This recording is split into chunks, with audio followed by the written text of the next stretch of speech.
Just for you, Keeks. See you later. Just for you.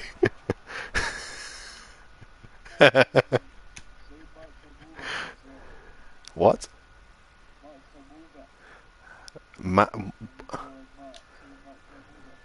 Matohovic. Matovic.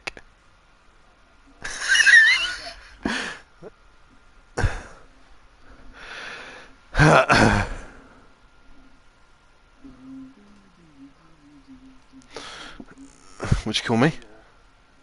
No, we're talking about this on Apple TV.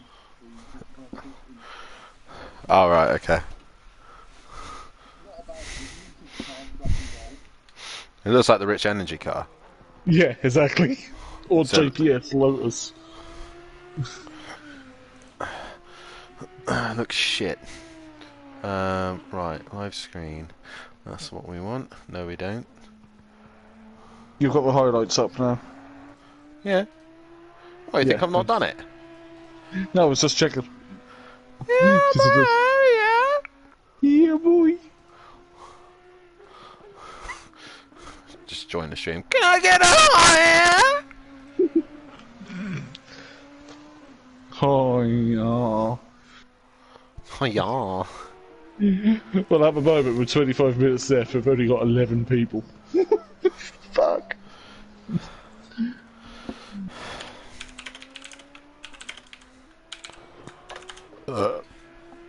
Remember to leave a like. Done.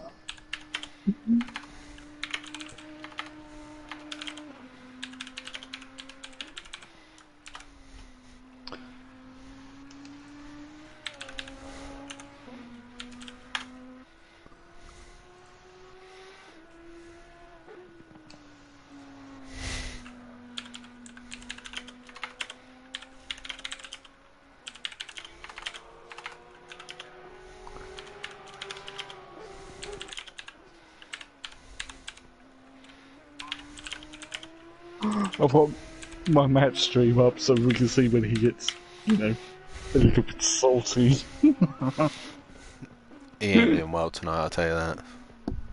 Not with Ripper here, or even Overtaker's finding some speed now. Yeah, but Overtaker can only do one lap. He ain't got a race pace. Gary's struggling, man. Yeah.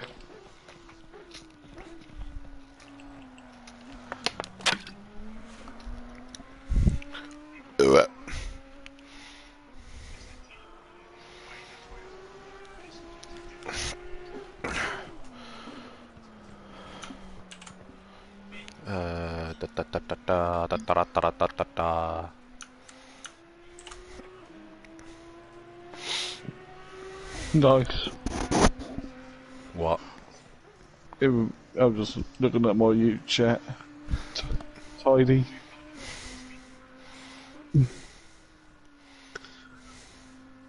Oh. Other people crashed out last night and retired completely and left the session. Me, 2 laps down, kept going. Because I'm stubborn. I don't know the rules.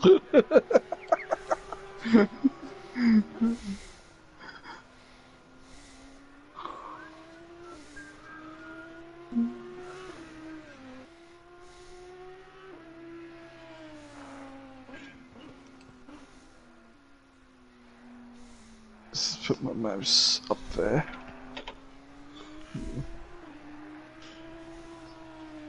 Here we go, Ripper's now doing some laps. Galupa.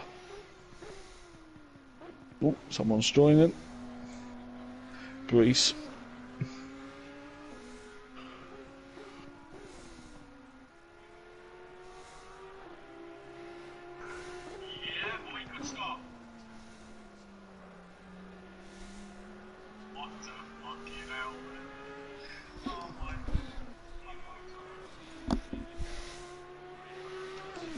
Some...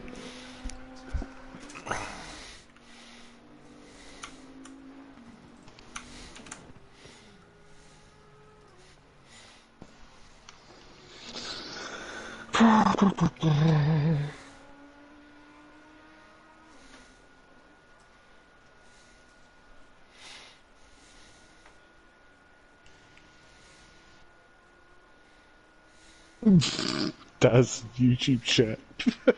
Really? So am I. I don't want 1,000,000 tickets again.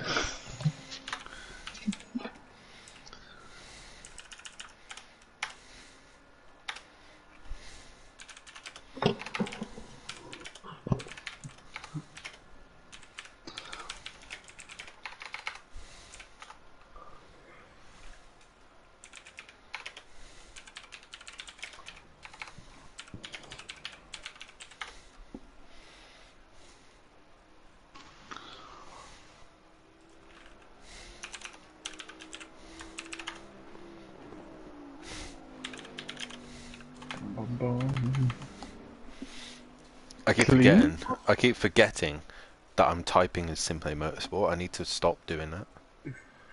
Yeah, you need multiple devices logged into everything, don't you? Yeah. Matt, I think you might have made a mess of the tables, but okay.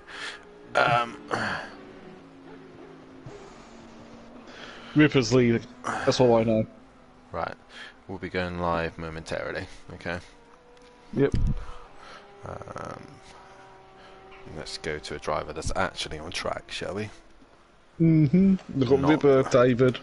We haven't seen David for a few weeks. Yeah, we'll go David. Right, okay. I am going to go live in 3, 2...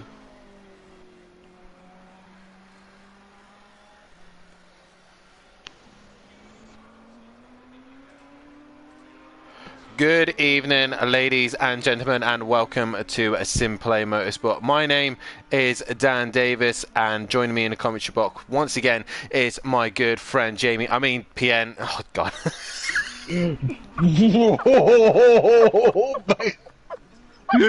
Dan, you've done a floppy. Great start. Joining me in the commentary box is PN Motorsport. How are we doing tonight, buddy? Probably not so good now. My bad. Yeah, I'm not too bad, other than some things that were going on and an awful night in Pro-Am last night for me. It's definitely been an interesting week's worth of racing here at Zolder, especially last night's Pro-Am. But either way, other than that, regarding obviously last night's racing, how are you doing in general, my friend? I'm not too bad, but yeah. I just had a mare. I've had 2 weeks of mare as well as 2 tracks I don't like. So, at least I go to brands. Yeah, definitely. So, good evening, everybody in the chat. We got Michael in the chat. We've also got Ben, Daz Automatic, Hypertech. We got Free, I think, as well in the chat, and we've also got Micro Jars? Micro Jays. Jars. I'm trying to say it like it's like, I don't know, if he's like, I don't know, Spanish or something, you know? No, he's not. He's from Norfolk. Well, there you go. You know, I'm trying here. I've already messed up and called PN Jamie Brazier, so that's a good start. Yeah. And yeah, and now I can't pronounce other people's name. Next thing you know, I'll be talking about Bentleys just crashing into the back of Lamborghinis. You know, just.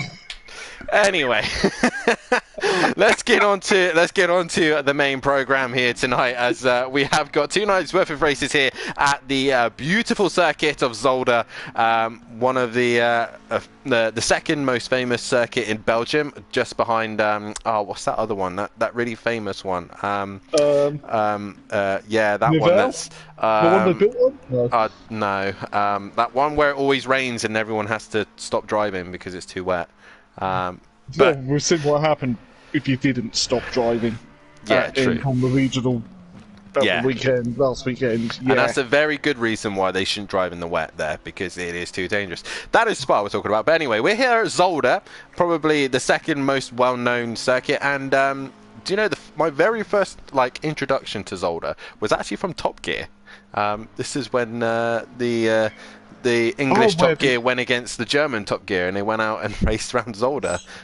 And settled their differences in Belgium. Belgium, yeah, of all places. And also, this track's also, the only other fact that I know about Zolder is it's got a BMX racetrack slap bang in the middle of it. Obviously, a BMX fanatic myself, and I know for a fact that there is a racetrack right in the middle of it. So, yeah, a few facts there. But the biggest one of all is this chicane that Breeze is coming through now. That lethal chicane. I don't know any car bar the Bentley that's managed to go through it without having any problems. And so far, it is a McLaren that is at the top of the tables. And last season out, it was the Bentley that was the favoured car around here.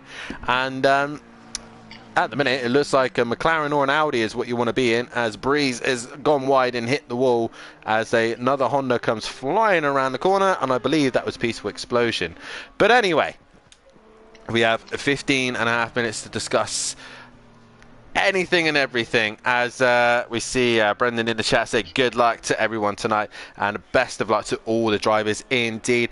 First things first, if you like what you see here at Simplay Motorsport, please hit that like button, subscribe to the channel as well, and hit that bell that's up in the top right hand corner, because if you hit that bell, you will be notified every single time that we are live here at Simplay Motorsport. Every single time, PN, you know, and we're live 3 times a week, might be 4 times a week soon, because it's 4 next week. It is going to be 4, because we put on some fantastic events here, not other than just Pro-Am and Pro for the GT3s, but we have got Porsche Super Cup coming your way on a Sunday night, so make sure you tune in and have a look at that, because that could be exciting to look forward to as well.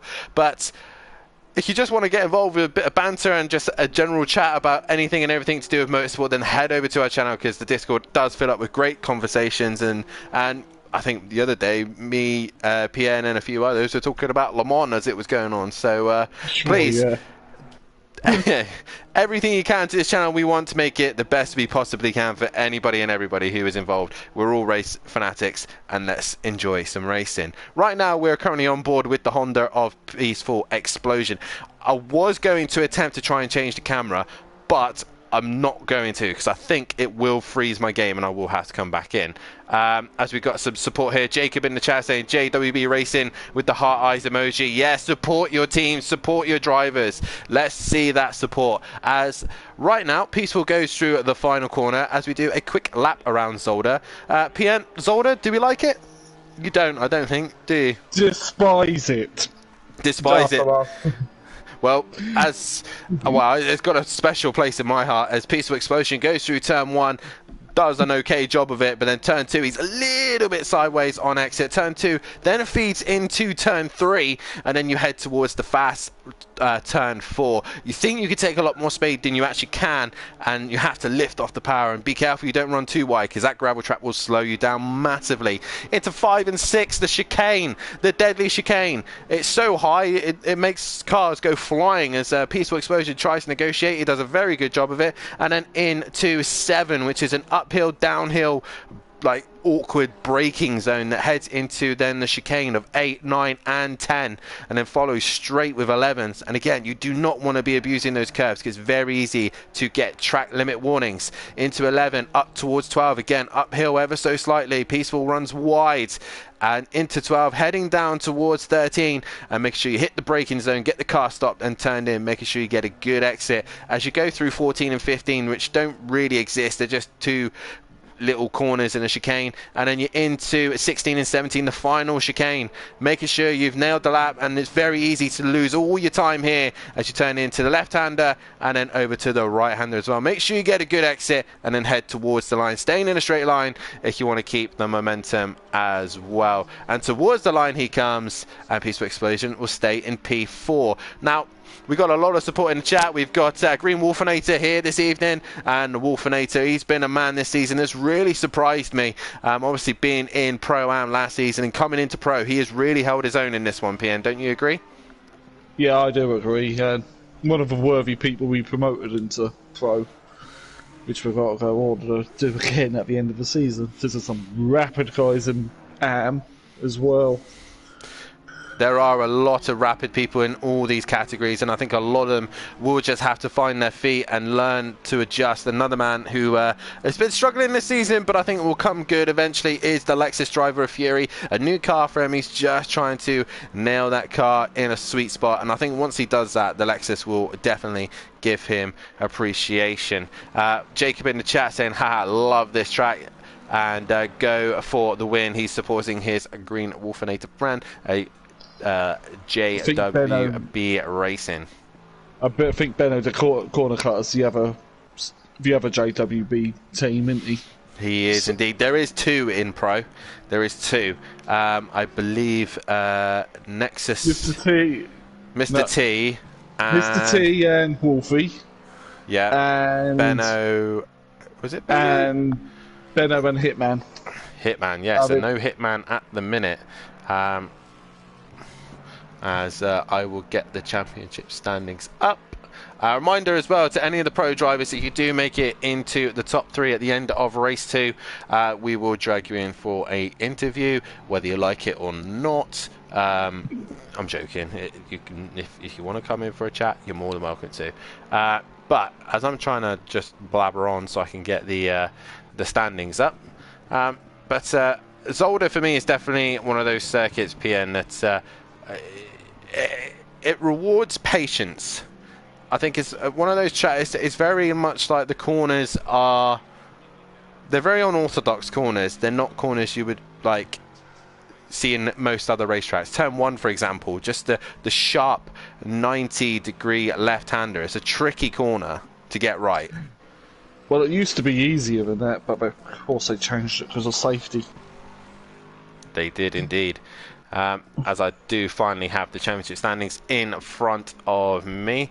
Right, so Drivers' Championship, it is the Ripper who is leading the way with 138 points. He's 25 ahead of his closest rival, De Silva, in P2. P3 is actually Breeze, and a man we've been praising recently as well is Wolfinator. He's in P4. Meanwhile, P5 is Peaceful Explosion. P6 is Nexus, and P7 is Benno. P8 is Matahimovic, with Emprava sitting in 9th. Overtaker in 10th, with Fury sitting in 11th. Killer Camel is in 12th. 13th is Euro. Mr. T is in 14th place position, with Hitman in 15th, with Gary 131 in 16th place, and David sitting in 17th. Shane is in 18th, and F1 Billo is currently 19th and last.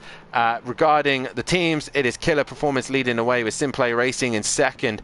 EWE Sports Racing 2 is in third place, with JWB Esports Racing 1 in P4, with Jaeger Motorsport in P5 and Teletubby Motorsport in P6. Button Basher Racing are bringing up the rear. And regarding the manufacturers, McLaren are well out in front at the minute, leading the way ahead of Bentley, with Ferrari in third, Porsche in fourth, Aston Martin fifth, sixth is Honda, seventh is Audi, eighth is Lexus, ninth is Mercedes, 10th is BMW, Nissan in 11th, and Lamborghini are bringing up rear. And to be honest, the Lamborghini is at the back of the pack. It is kind of upsetting me, but either way, regarding penalties this week, in the Pro, we have F1 Billo will have a qualifying ban, as will Fury and Ben, as well as they all retired last time out. Regarding the milestones, Honda's race 1 will be their 250th race start, apparently. So I didn't know that. And Matsuno was just 2 podiums away from his 100th. Yeah, I think that's right. Honda's only Honda GT3 is also 3 podiums away, needing its 50th. Gary 131 is still 1 pole away from his 25th, and that's it. That's all she wrote. And Jacob in YouTube chat is Hitman. There we go then. Where are you? Come on, we need us Aston Martin drivers need some points. Yes, they do. We're currently. I think I should get $1 million for third in Spa 2.4 driving V12. No. In that case, where's the Chevy? Why hasn't it got a race win on there yet? You know. Actually, according to SimGrid, Matthew, the Chevy didn't win. But either way, regarding tonight, we have got Overtaker leading the way at the minute. We know Overtaker can do a good one-lap pace, but the thing is, he's really been struggling this season with consistency and seems to be struggling with this new pro category. It seems like the guys in this session are like on another level at the minute. They are really pushing the level of drivers here. Do you know another driver that we're missing tonight that I've only now just noticed? De Silva. De Silva's not here. So is De Silva not racing tonight? Is that the case? Down as tentative on Discord. I'm going to go as no then. Because if he was racing, I'm pretty sure he would have been here by now. So regarding the grid order then for race 1, obviously a reminder that the grid order is reversed as Ripper now goes fastest with a 28.7. It will be Shane on pole position with David in second. Third will be Gary with Killer Camel in fourth. Fury will start fifth. Sixth will be Overtaker. And seventh will be N Plava. Eighth is Matahimovic. Ninth will be Benno. Then it will be Nexus in P10. Peaceful Explosion in P11. Wolfinator in P12, Breeze in P13, and Ripper bringing up the rear. And that's again another person to mention there as well, PN. Another driver who's been looking so much better this season, especially with the new format, is Breeze in the McLaren. He's really another one who's holding his own. He's third in the championship, just ahead of Wolfinator. These two are looking very, very good in this McLaren. Yeah, I think Breeze prefers for half an hour because he gets to run both races now. Like last season, we had the hour-long race and he often had to go to work. Yeah. By then. So that's really benefiting him as well. Indeed it is. And the other nice thing is as well, obviously, we know what this McLaren can do. We know what the Bentley can do. But it's nice to see a couple of new cars up there, like Ripper in the Audi, also with Nexus in the Audi as well. We've got Killer Camel and Fury in the Lexus, and we've got Peaceful and Emplava in the Honda. And for me, Emplava and Peaceful have been a real they've been a pleasant surprise in that Honda. So they've been very consistent. They have been. Especially like when mid-season was started, like the mid-season testing and all of us was testing out cars. Peaceful couldn't even get this car up Eau Rouge and Radion without dropping it every time. And now he's sitting, I believe it's 5th in the championship. So they're looking very good in this Honda. And I think the Peaceful and Paraba pairing is a very good pairing with Simplay Racing. It is, yeah. Well, Overtaker did team with Empalava last season. And Peaceful was with Sutty, and Sutty got demoted. He did indeed. At the minute, the top 7 are all separated by a second. And a man who's struggling at the minute, well, I say struggling, he's mid-pack, is Matahimovic. He's currently P7 at the moment. A man who took 2 race wins last season. He's going to love me for saying that, but let's be honest, one of them was stolen. And right now, he is currently P7. Meanwhile, the other Bentley driver, Benno, he gets within 27 thousandths of a second of Ripper. So Benno here in that Bentley is looking good and looking comfortable. Can Matt get near that pace? Not as it is at the minute. Of course, this is practice, and you might be actually running fuel loads and working out how much fuel you need. Indeed. Indeed. Hitman says, I'm in Belgium too on holiday. Ah, nice. Very nice. How's the view there? Are you enjoying the sight of the cars on track? Whereabouts at Zolder are you kind of located, or are you at Spa right now? I just need to know whereabouts in Belgium you're located. Oh, as Shane's had a moment through the chicane. And also, Sutty Apex, it was the Mercedes. Dan, you misjudged stats, don't lie. Misguided stats, sorry. You know, that Mercedes was so far like in front I couldn't see it, you know. And Mummy D in the chat, Overtaker is miss you Dan, lol. Not sure what you're trying to get at there, but I'm trying to think you say Overtaker misses me, but I don't think he does. I think Overtaker's the only patch user left in Pro. I think he is, possibly is, as he goes very wide in turn 2. You need to get a wheel, mate. not going to happen. I can't do it because of the back and leg. And mine is real. Yeah, that's a fair point. A man we haven't spoken much about, and is struggling at the minute, is Gary131. He's been away on, I think he was away on holiday last week, wasn't he? I believe he was so. away on holiday. He missed, last week because he was on holiday. Yes. Yep, and I think the Porsche is really showing to be a handful at the minute. Once with the right setup and dialed in, it's a quick car. But at the minute, Gary's struggling to get the best out of it.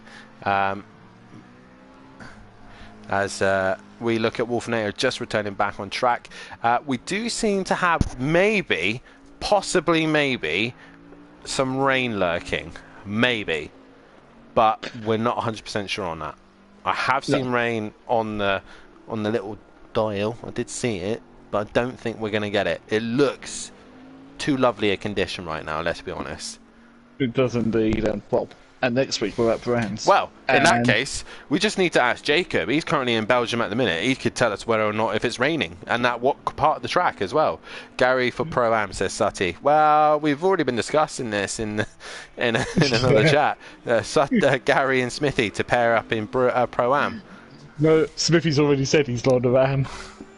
He's convinced he's not into Ram. I can't race Wednesdays from September, so I'll be in Am as well. Because I'm not nowhere near quick enough for Pro. I'll just be a mobile chicane. Well, Nexus crosses the line and he goes P5 as Ripper finds another 10th in his lap time, so he improves there. Overtaker, he is on a lap. We are now just waiting for the rest of the guys to complete their laps. Gary131 and Wolfinator bounce their way through the chicane, so they're not going to complete a lap. It's going to be Peaceful and Overtaker to finish the session off. And so far, it is Ripper on top once again.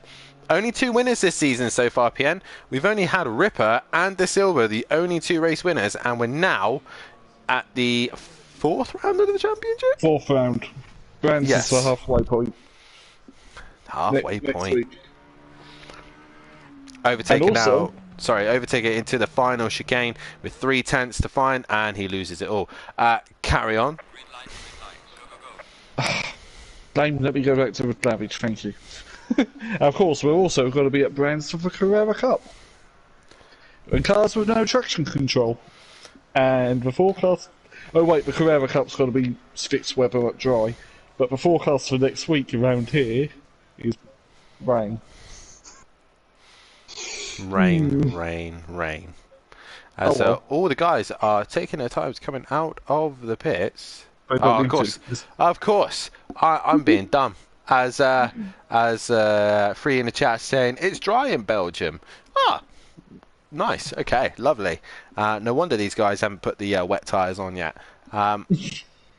I'm clearly not with it today because I thought these guys were meant to be going out for qualifying, but I'm so used to the old way of Simplay Motorsport. To be honest, I think it was a bit better because some of the reverse grids clearly people don't read for Discord. As Jacob in the chat says, let's go, Benno and Wolfie. As oh god, I need to return to the garage. Yes, I'm back. So Jacob's message has just been sort of held with review because it's emotes. We definitely need cheerleaders. We definitely need. That's fine. Emotes are fine in chat.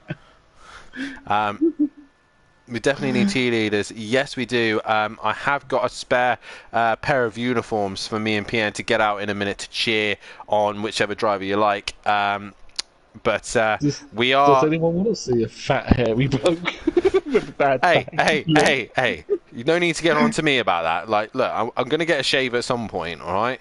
Nah, keep it down, Fluff. Right, let's get some predictions in for race 1, shall we? Let's go. Obviously, pole man will be Shane. As I'm busy typing this up, I'm going to try and multitask the best I can. Shane is on pole position with David in second. Gary will start third. Then it'll be Killer Camel in P4. Fifth will be Fury. Overtaker will start sixth with Emplava in seventh. Eighth will be Matahimovic. With ninth will be Benno. 10th will be Nexus. And 11th will be Peaceful Explosion. 12th will be Wolfinator. 13th will be Breeze. And Ripper bringing up the rear. Just because he did it last time, we're going to put him in again. Ripper for race win. We're going to put Matahimovic as well because he won last time out here unfairly. I will never let that down. PN, I will never let that down, just reminding you. Who else should we put there? Who else should we put as predicted for race win? Yeah, why not? We'll put Overtaker in there. Should we put Shane as his pole man? I don't know with Shane. Actually, no, I know who I'm going to put. We're going to go with Killer Camel. Yeah, because he starts quite far up the grid, doesn't he? He starts quite far up and he's got some decent pace underneath him. Right, there you go. Ladies and gentlemen, get your votes in on who you think is going to win this run. Hate Reverse Grizz. Got concussions, says Sutty. Have you got pom-poms? Yes, of course we've got pom-poms. That's just a silly question. Yes, I see you two there. I'm just waving to you now, Jake. Can you see us? I might flash my skirt. Pit stand, question mark. I don't know what you mean by that one. But guys, get your votes in on who you think is going to win race one as we try and get this order done quickly and as efficiently as possible. So, Shane on pole position, yes. David starts second, yes. Gary 131 in third, yes. Then we should have the Killer Camel, and he is there. Oh my god, Pro, what are you doing? This is too easy. And Fury then should be behind Killer Camel, and I believe he is. See, Pro-Am and Pro, this is how you do it. Then it's Overtaker. This is restart, but right. Then we have Overtaker. Then we should have Emplava. Where is Overtaker? There is Overtaker, and Emplava bounces on the scene behind him. Then we should have Matahimovic. Yes, he's in the correct position. Then we should have Benno. Yep, and he's behind Matt. Then we should have Nexus, which I can see there is Nexus, followed by Peaceful Explosion. And he is in position. He then has Wolfinator, Breeze, and Ripper. We are all lined up way before the end of Sector 2, and it is now down to Shane to control the pace. And Matt last season, we got to bunch it up a bit now because now it should be double far. He does need to start backing up a little bit, but either way, we have managed to get the grid in a decent order. We have managed to get ourselves ready to go here for the 7th race of the season, round 4 of the championship here in Zolder, and it is Ripper who is ripping the times alight. He is been the man to beat this season. Can anybody stop him? No De Silva to fight for points here this evening. Shane on pole with the Ferrari of David alongside. Here we go as we're about to get underway here at Zolder. Not a Shane, double file. That's a bit few gaps there. That's a bit messy. it is a bit messy from Pro, and they've not got into order, and the guys at the back are going to be much faster. And Shane has not really done the best job of that, and we are green, and David's just going to go right round the outside of him, and through he goes, and Gary 131's not too far behind him either. Shane's going to hold it strong on the outside though, but there is Killer Camel on the inside of Overtaker, but it's David who goes right round the outside of Shane with Gary 131 looking to the inside, but Fury is right behind him as well, ready to support his teammate. Fury's had a decent start and on his way right onto the back of Gary 131. The rest of the pack have managed to work their way through the order as well, as now the times start to update and they all start to feed their way through this tight chicane. As Gary 131 goes wide, and that's going to allow Killer Camel and Overtaker now to come on the attack. There is Overtaker. He's looking to the outside for the inside of the chicane. A little bit of tyre tap in there, and Overtaker looks like he's got the job done. No, Gary stays strong around the outside. He's still staying there, and Overtaker losing out, and he's hit the grass. He's gone loose, and now they all come washing their way through. Ripper has not really worked his way up the order. He's done Wolfinator already, but that's about it. I think he's taking it cautious because this place is a pain. There's Empalava's backwards up the hairpin. As we got this kerfuffle of Benno versus Matt and Gary. There's Overtaker as well. Matt trying to work his way through the order, but he's already been passed by Benno, and in that Bentley, Benno seems to be very, very fast. These lot, we had all the Lexus together. We have got all the Lexus together. I just had a bit of lag there on my end. Yeah, I thought I just saw a flying car. Yeah, I did as well. Either way, please, G-Port, don't start messing us about again. Fury is now up to P2. Killer Camel is already up to P4. I saw another one then. And on the back of Shane, I think it might be around Overtaker where the lagging is happening. Oh, Overtaker and Gary have just come together. I think Nexus has gone through the wall. There's a bit of lagging from the mid-pack.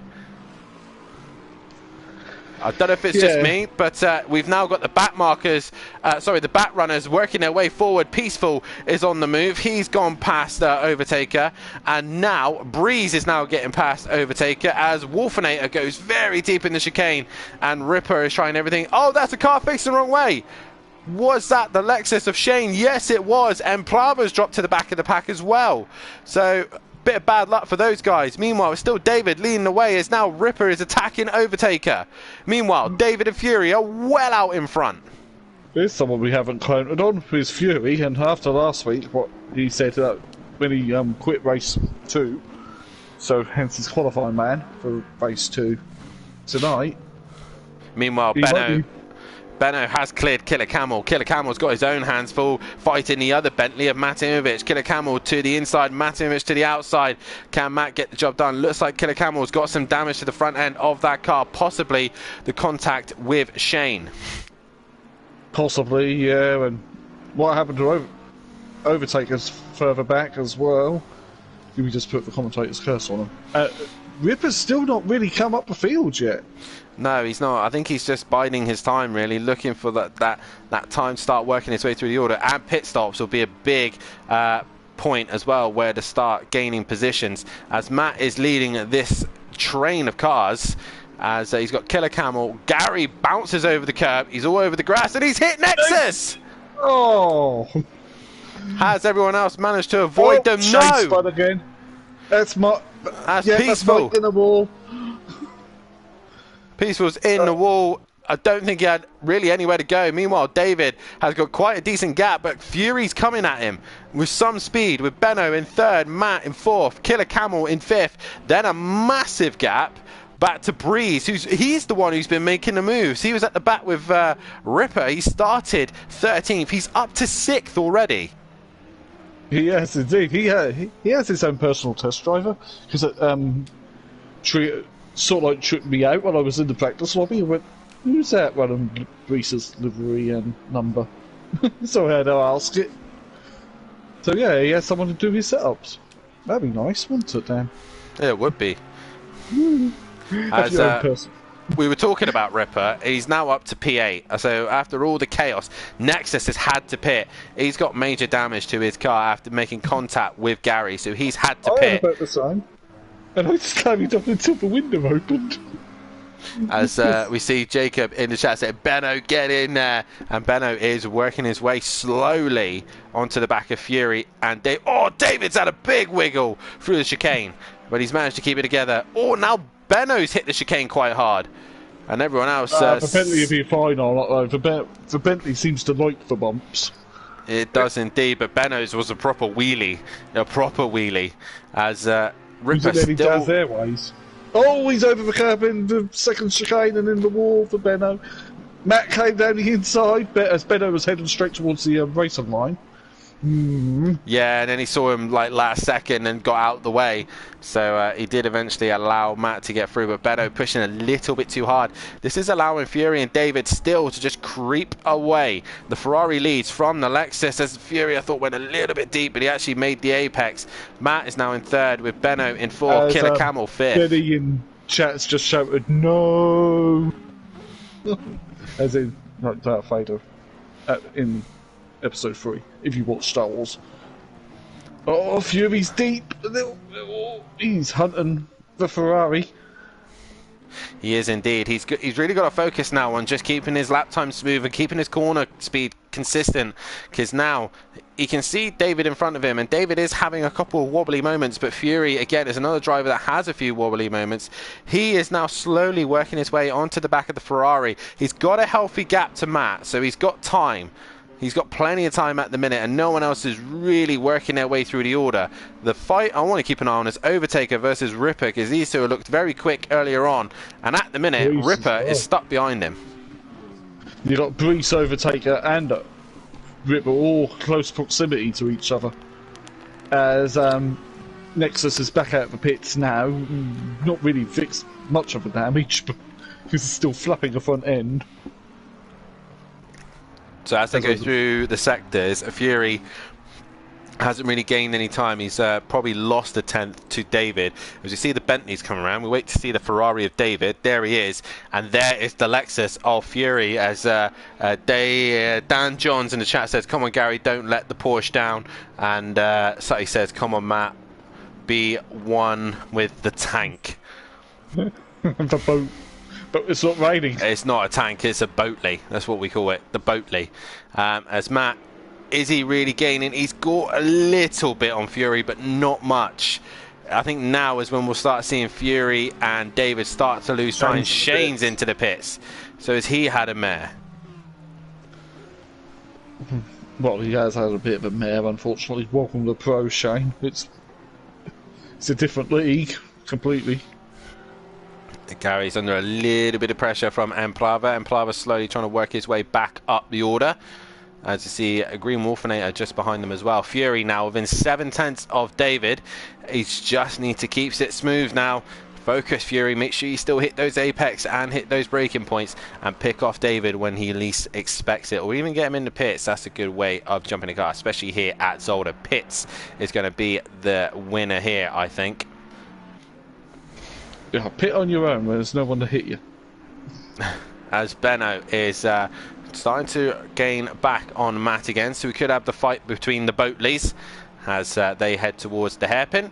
But they've also got to work together really to try and catch the top two, who in a minute are going to start fighting their own fight. As I saw a glimpse there of Overtaker. Oh, Nexus is... that was a Tokyo drift, that was.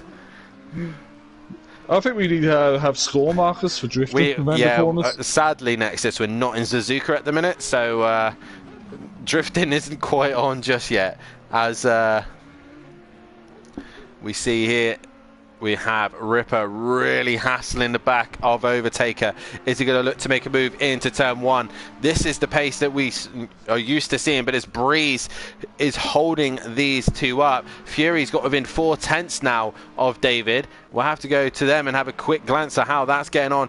David, he runs a bit wide. He touches the gravel. Fury does the same thing, and that allows Matt just to creep ever so slightly a bit more on him. So Lamborghini, Ferrari versus Lexus. Sorry, I was thinking the Lamborghini because partnered with Fury last season in the Lamborghini. There is no Lamborghinis now. Nah, it might make a comeback.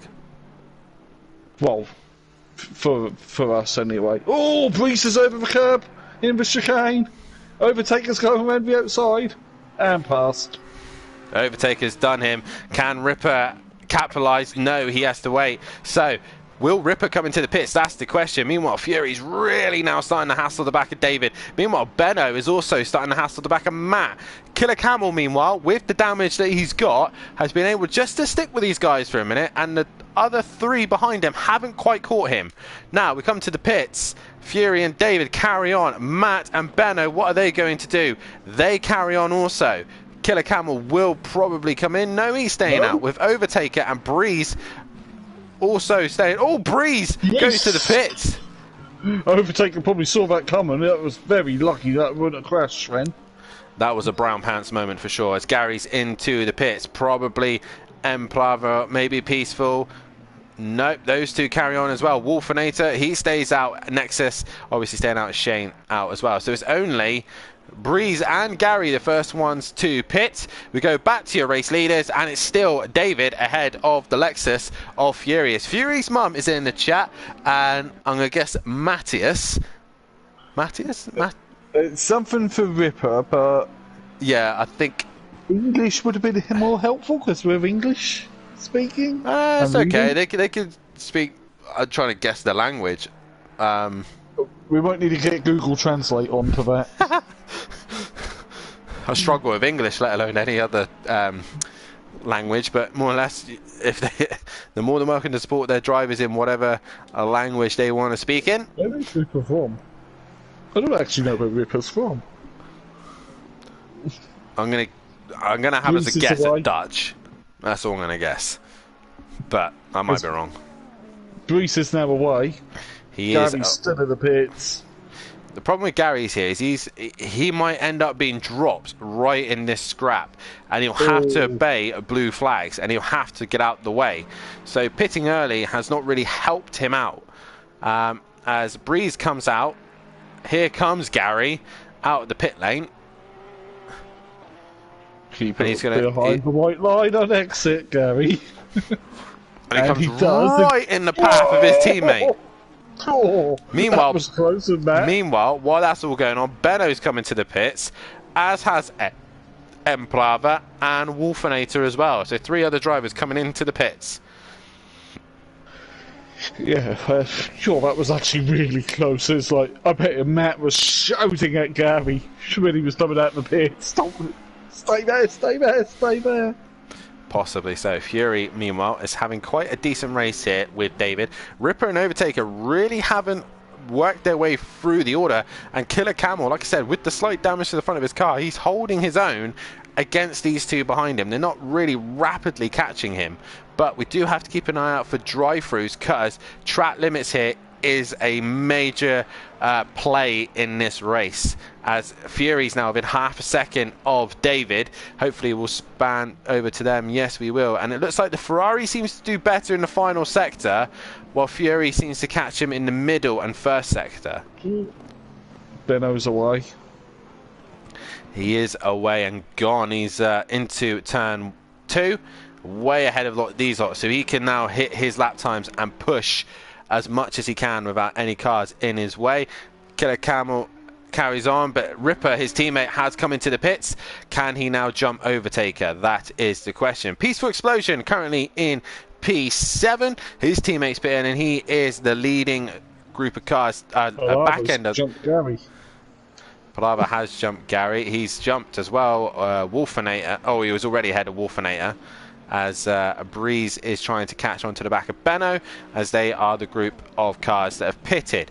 Matt is now starting with no Benno pressurizing him. He's now starting to catch Fury in front of him. Yep, as Shane's now exiting the pits.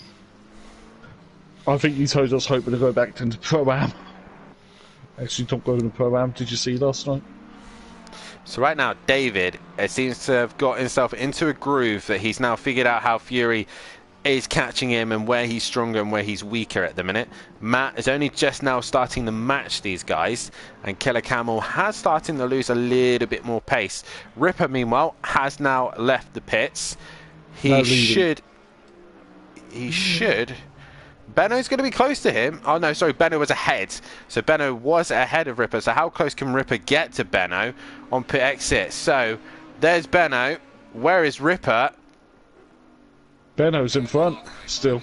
He is still in front, but Ripper has brought that gap down massively, consideration that he was racing Matt, but also Ripper doesn't have any damage. Maybe Benno sustained damage from when he ran wide and hit the wall. He would have done. Them walls don't move. I should have done. So Killer Camel and Overtaker coming to the pits next. And who is that behind them? That is Nexus. He's there to do his mandatory pit stop. Now, Fury has started to lose a little bit of pace here to David. So David, I think, has now hit a smooth, consistent wall where the Ferrari seems to be very happy at the minute. And Fury is now fading behind. Sutty in the chat saying, Matt, box, box, box. But as you can see now, Matt seems to have the edge on the Lexus in front of him. Fury, if I was you, mate, I'd get some new tyres on that car, because it looks like it is struggling for grip. Indeed. As I'm just keeping an eye on the pits. Because Camel was already down on the ground. Overtaker had... So was Overtaker. Overtaker has jumped Camel in the pits. Well, we did think that Camel probably had front end damage, as now Fury and Matt come into the pits. I'd be careful, Fury. Matt has a tendency of driving into the back of cars into the pit lane. So as they come in, Fury's jumped, but Benno. He has. So will Matt now be in trouble? I think Benno's had to repair for damage, because I don't think it'd be that much of a gap. I think Overtaker and Ripper haven't really... Overtaker's made a bit of time over Ripper, and that's about it.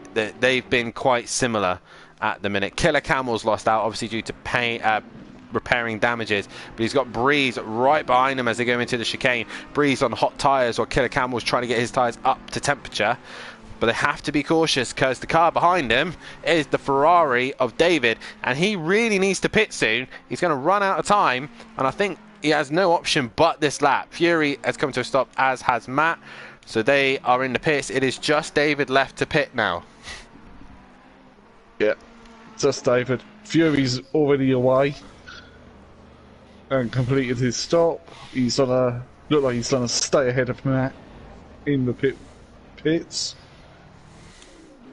Matt is now done and away. This is an interesting fight. Overtaker, Benno, and Ripper. Did Fury need to drop it on pit exit? Nearly. He was sideways. Well, he joins back on track. Matt has done as well, and Overtaker not quite with these guys. So Benno, with the damage he had to repair, has obviously lost out, as Matt has stayed third, and he's got Overtaker, Benno, and Ripper behind him. Ripper really trying to work his way through the order. He's on the back of Benno, and he's just not worked his way through the order as fast. I think this circuit definitely stops people from having that advantage, with the track being so difficult to overtake. It's narrow here, isn't it? It is indeed. Too narrow.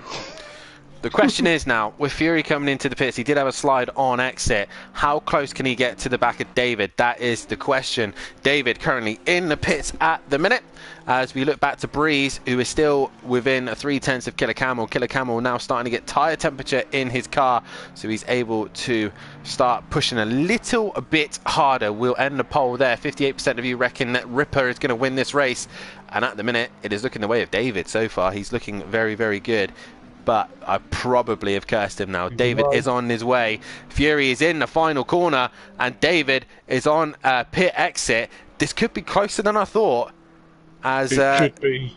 David is coming towards pit exit now. Fury has only now got to turn one. David has got this covered right now. He's got to be careful of that white line. That white line? That looks close to me. So now it's Fury versus Matt. Overtaker is now cleared Benno, and he's got the problem of Ripper right behind him. So a quick rundown after the pit stops. David still leads this race with Fury in second. Fury, careful with that curb, young man.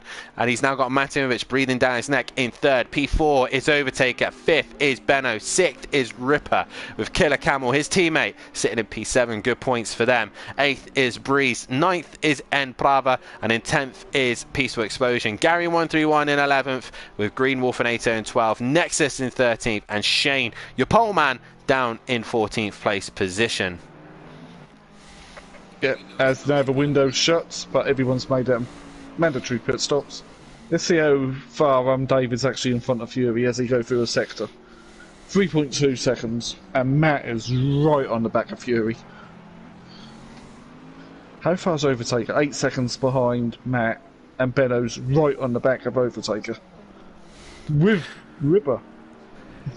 He is indeed. We're currently watching the Fury versus Matt fight, and Fury took a lot of curb. The car was not happy. Now Matt is right on the back wing of the Lexus, and Fury's going to make it very difficult for Matt to overtake him. So Fury to the outside, Fury on the inside, Matt to the outside. You can't do it there, Matt. You're going to have to think of a better position than the outside of turn one, as he's now looking to try and find a different opportunity to find a way past on Fury, but Fury's just abusing the curbs a little bit too much. The Lexus not happy about it. Meanwhile, Benno still trying to pressurise Overtaker. Yeah, as few battles on the track. Well, 2. Actually, everyone else is quite spaced apart. I suppose Breeze has dropped back to over a second behind Camel. Oh, Matt's just bounced over the curb and that's lost him momentum. Meanwhile, behind them, Benno is now trying to pressurise Overtaker, and Overtaker is just managing to absorb all that pressure. Killer Camel is taking some pressure from Breeze as well, as PN was just saying. But the fight we need to keep an eye on is the place for P2 and P3, Fury and Matt. But David, at the minute, with a comfortable gap of 5.1, he's only got 8 minutes to survive, and he'll be our third race winner here this season.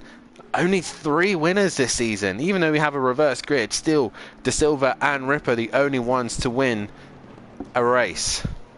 Yeah, and whilst Fury's defending against Matt, David's just on the drive away. He is indeed. David doesn't have to push, he just has to stay smooth and consistent. But obviously he doesn't know that. He doesn't know how close Matt is, but especially now you're into the 5-second gap. You just start focusing on, right, okay, consistent lap times, get it in, bang, bang, bang. Don't make a mistake trying to avoid going wide or taking too many track limits. That is the key, as Fury is still trying to hang in there. Matt has worked his way all the way from the mid-pack to get himself into P3. And right now, Fury is able to keep him behind. Yep. And the gap's now 5.5 seconds to the lead, as I'm keeping one eye on that. One eye on Benno, Ripper and Overtaker. As Camel is slowly coming into shot behind them. Yeah, I don't think he has enough time, though. 6.4 seconds, mind, to gain on those guys. If they start battling hard, then maybe, but I don't think it's going to happen. We're staying on board with Matt and Fury, and I still don't see an opportunity for Matt anywhere. This is the problem with Zolder. It's such a difficult track to overtake. You really do need to be a comfortably... Oh, as I say that, Fury's made a mistake. He's ran wide.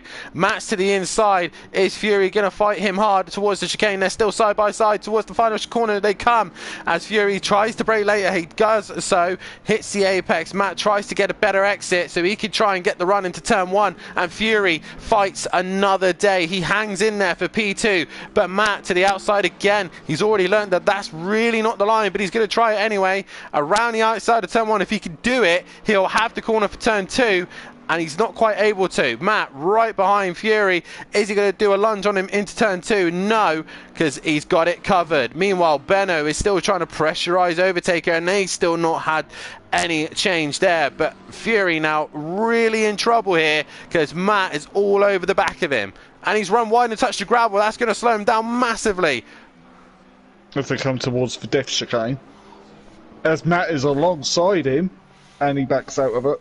No, he doesn't. He's still alongside. Fury bounces over the curb. He loses the position, and Fury flashes the lights. Yeah, that looked pretty clean to me. Did it to you, Dan? I think it was pretty fair.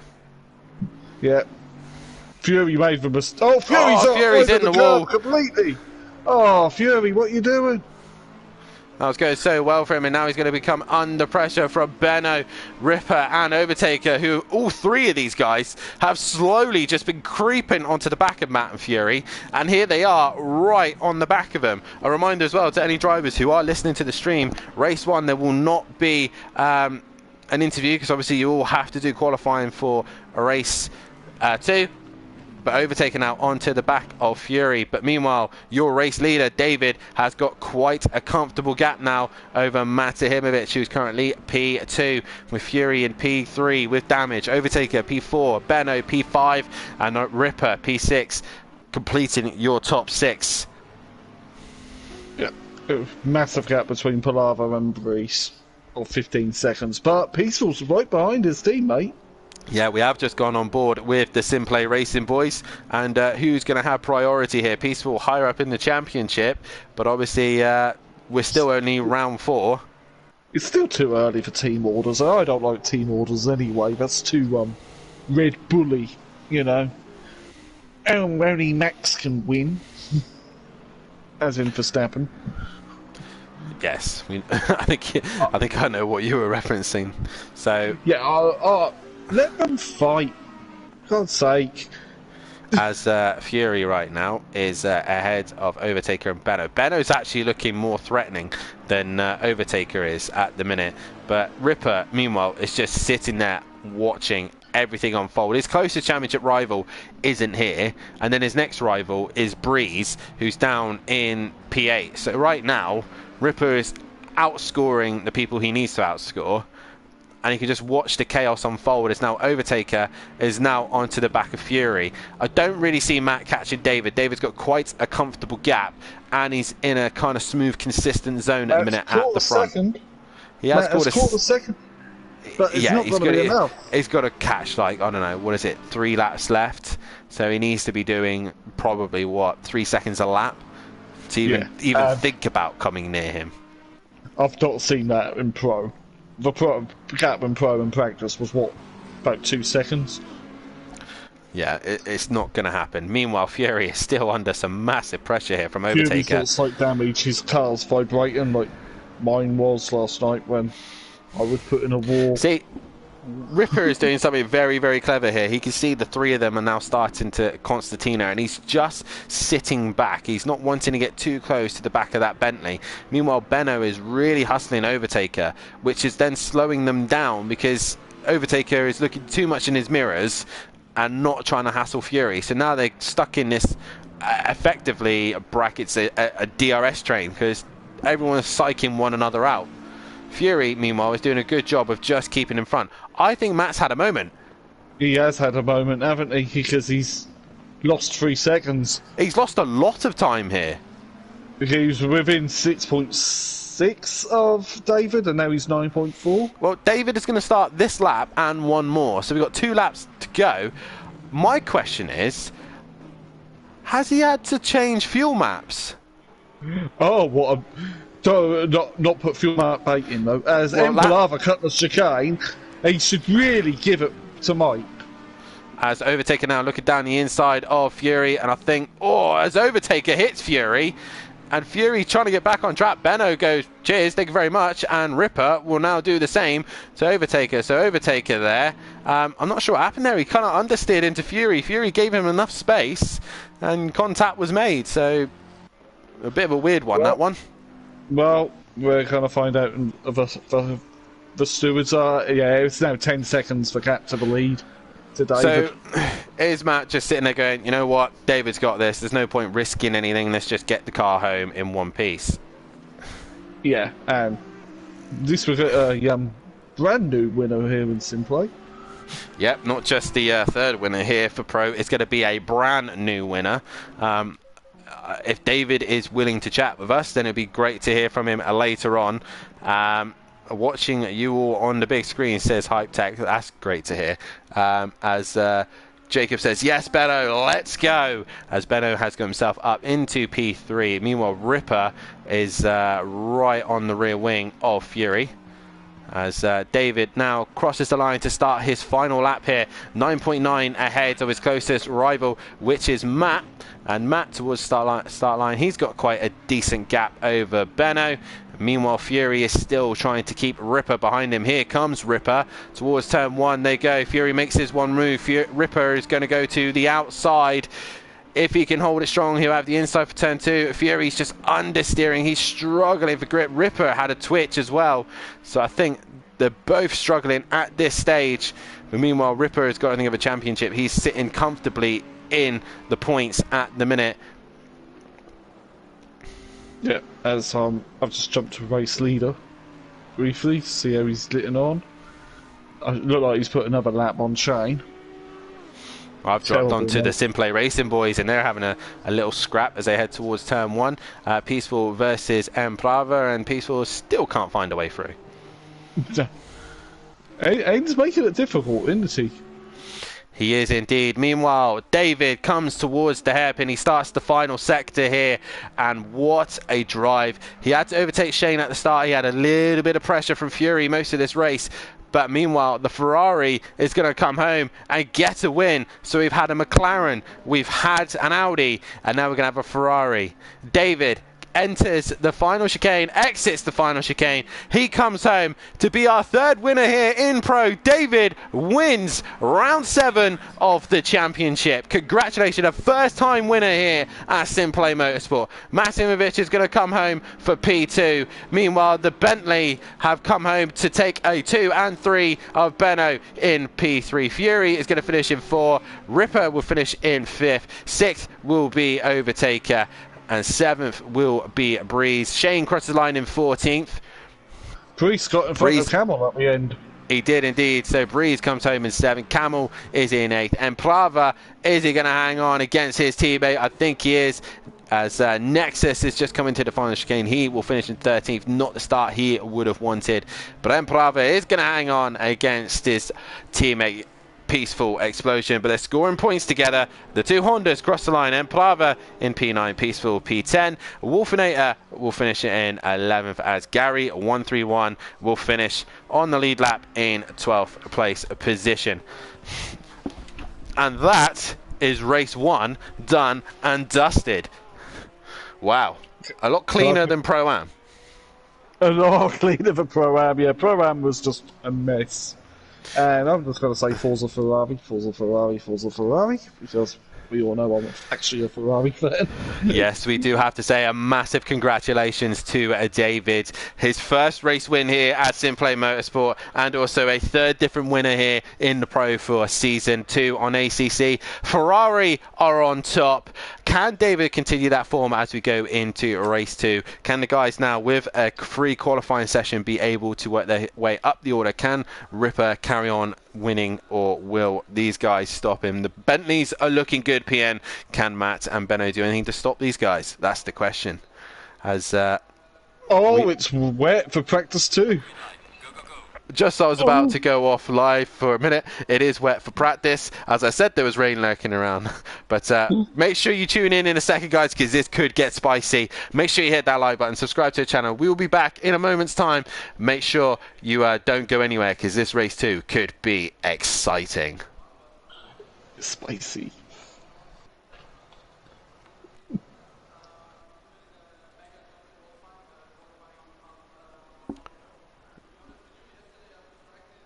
Okay.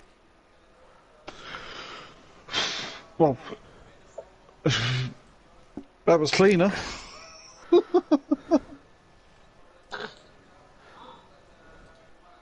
think I might have got your laughing in then, but That's good. We've enjoyed it. That's all that matters. I need to still get used to this thing. It's wet. Oh god. Right, I'm gonna go get a drink a minute, mate. I'll be back in a sec. Okay. Oh, De Silva's in. Oh yes, here we go.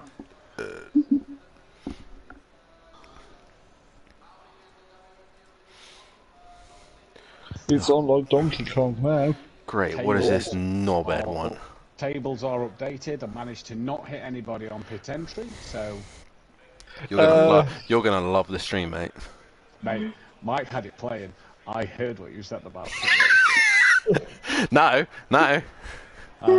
Fury came into the pits and I said, be careful, Fury, because Matt has a tendency of hitting people in the rear as they come in the pits. Why have you not updated the fucking track names as well, by the way? I got really confused when I did the tables the other day and I was like, Paul Ricard. It weirds out at times. Right, okay. It weirds out. I'll go through it over the weekend. I was just wondering, that's all. You don't have to change it if it goes weird. I'm interested in the comment in PN's chat at the moment. I'm trying to level me guile. What? Check your clips for David's pit exit. It did look close. Hey, could be 16 wins behind you now, Daniel boy. Wait for Porsche Supercar, mate. 1 win, 2 win, 3 win, 4 win, 5 win, 6 win, 7 win, 8 win. I don't think I'm not going to win all of them. I'll tell you that for sure. This rain fucks off in half an hour. I hope it's not wet because this is going to be awful. I'd be ashamed if he did lose this. It would be a shame because David did a good race here. And do you know what? Hats off to Fury, man. He defended like an absolute warrior. I think this 30-second time penalty thing is ridiculous. In my opinion. I think you should get a 5-second time penalty, not a 30-second. Is that so I don't catch you on the wins column, man? No, it's still dumb though, isn't it? Like, on a track like this, you know, I mean, if it was the same with you, if you had a race win, I would still have said it's dumb, you know? It's not any of them. Like, Breeze should have got a penalty for his pit entry, you know? Because he had to overtake a car to get into the pits, you know? It's dangerous, but crossing a white line, you know? Yeah. Someone has already put something in, and I've got a feeling it's Mike. I don't know if arms. Yeah, I love the fact that Gary was just parked in the middle of the track, and then fucking everyone hit him.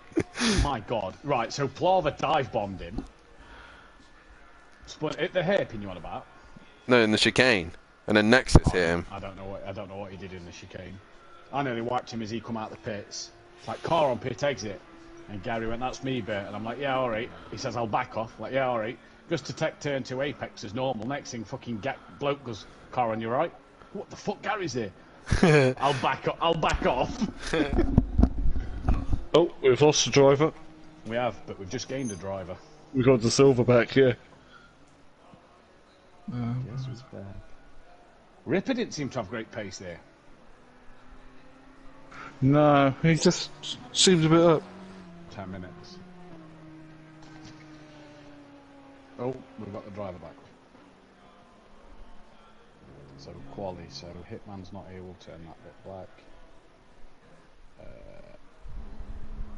Turn that whole row black.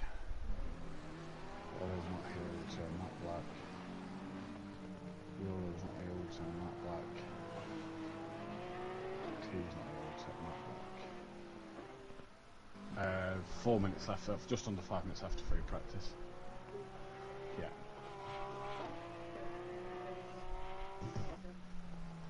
Right. I'm going back into the party, but the tables are updated, buddy. Yep. If I get a podium in this race, by the way, that's my 100th podium as well. Just want to point that out.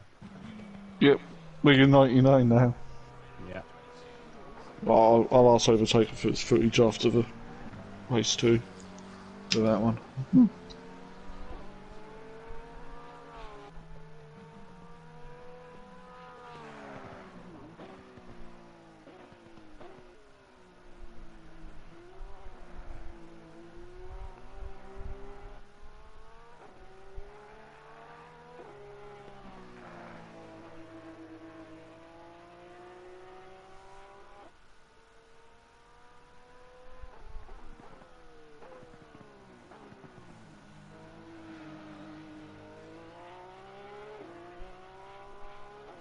And again, though, this camera angle, what they give for turn 1 and turn 2 is crap. It really is crap.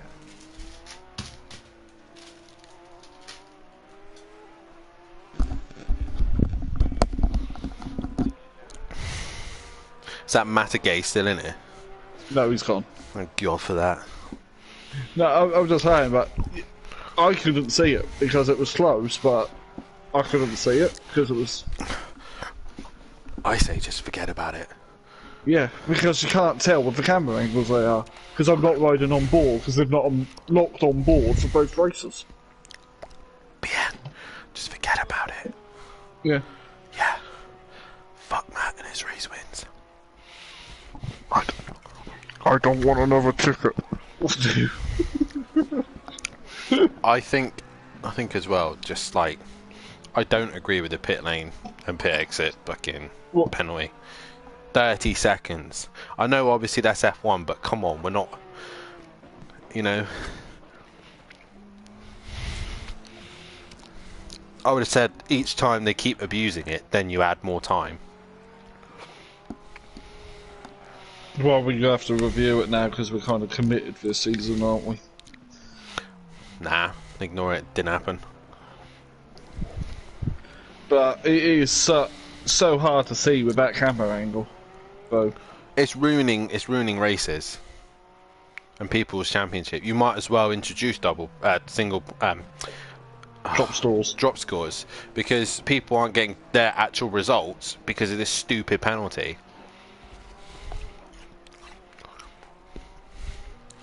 I want to find out. It depends too if it blends into the I want to race find out what we penalised for Project now. Didn't Project do it itself? No. Because I know on yes, okay, it's a Simcade, but on GT, no, you can turned turn it off. on pit cut. You can turn pit cuts on, and it will penalise you on entry and exit.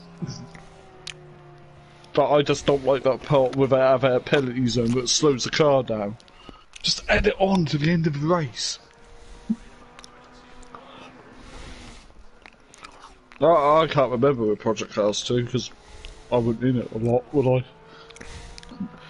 It's on the Facebook page, I swear. I wouldn't know. I refuse to use anything by Meta. Well, apart from WhatsApp, but I have no choice because that's what no signal. Because being in Norfolk.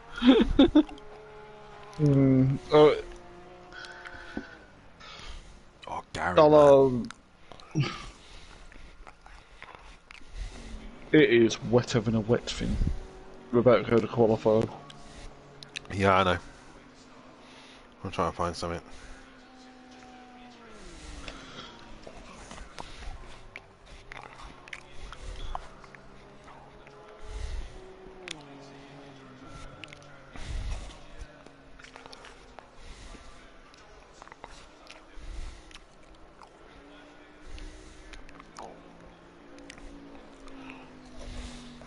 Brief little rain shower.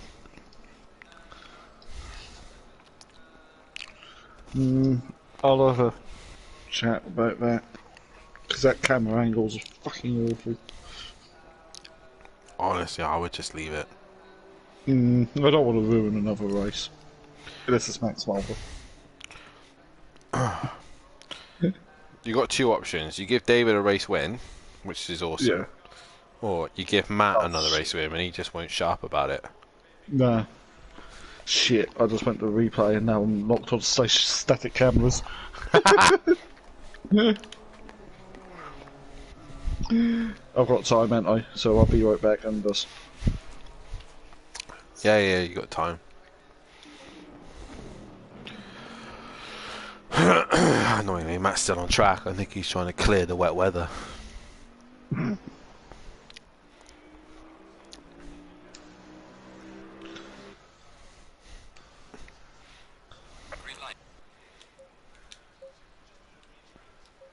I've got to do crafting quickly, so... Right, I'm about to go live again. Yep, okay, just mute my mic.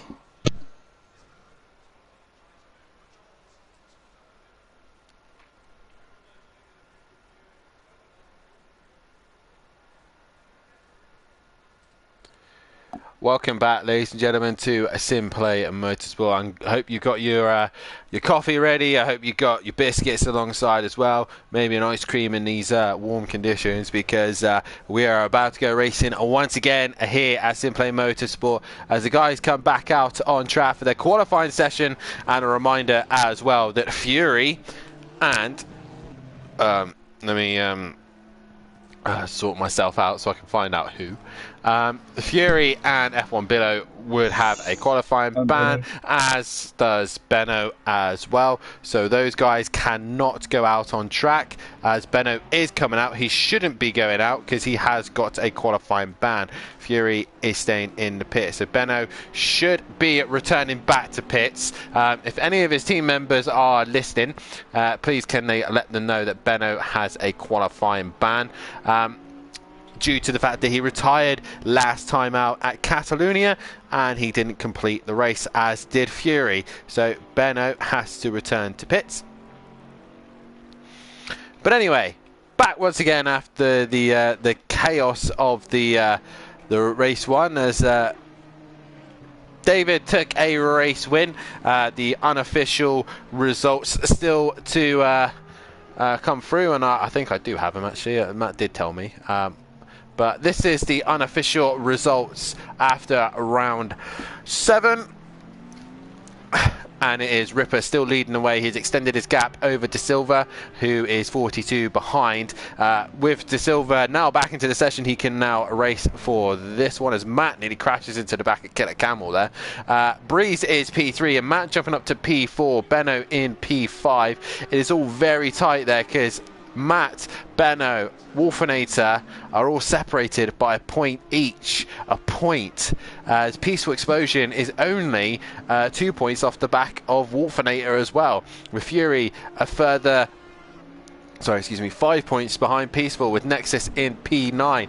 P10 is Emprava joint with Nexus and they're both on 80 points. 1 point ahead of Overtaker.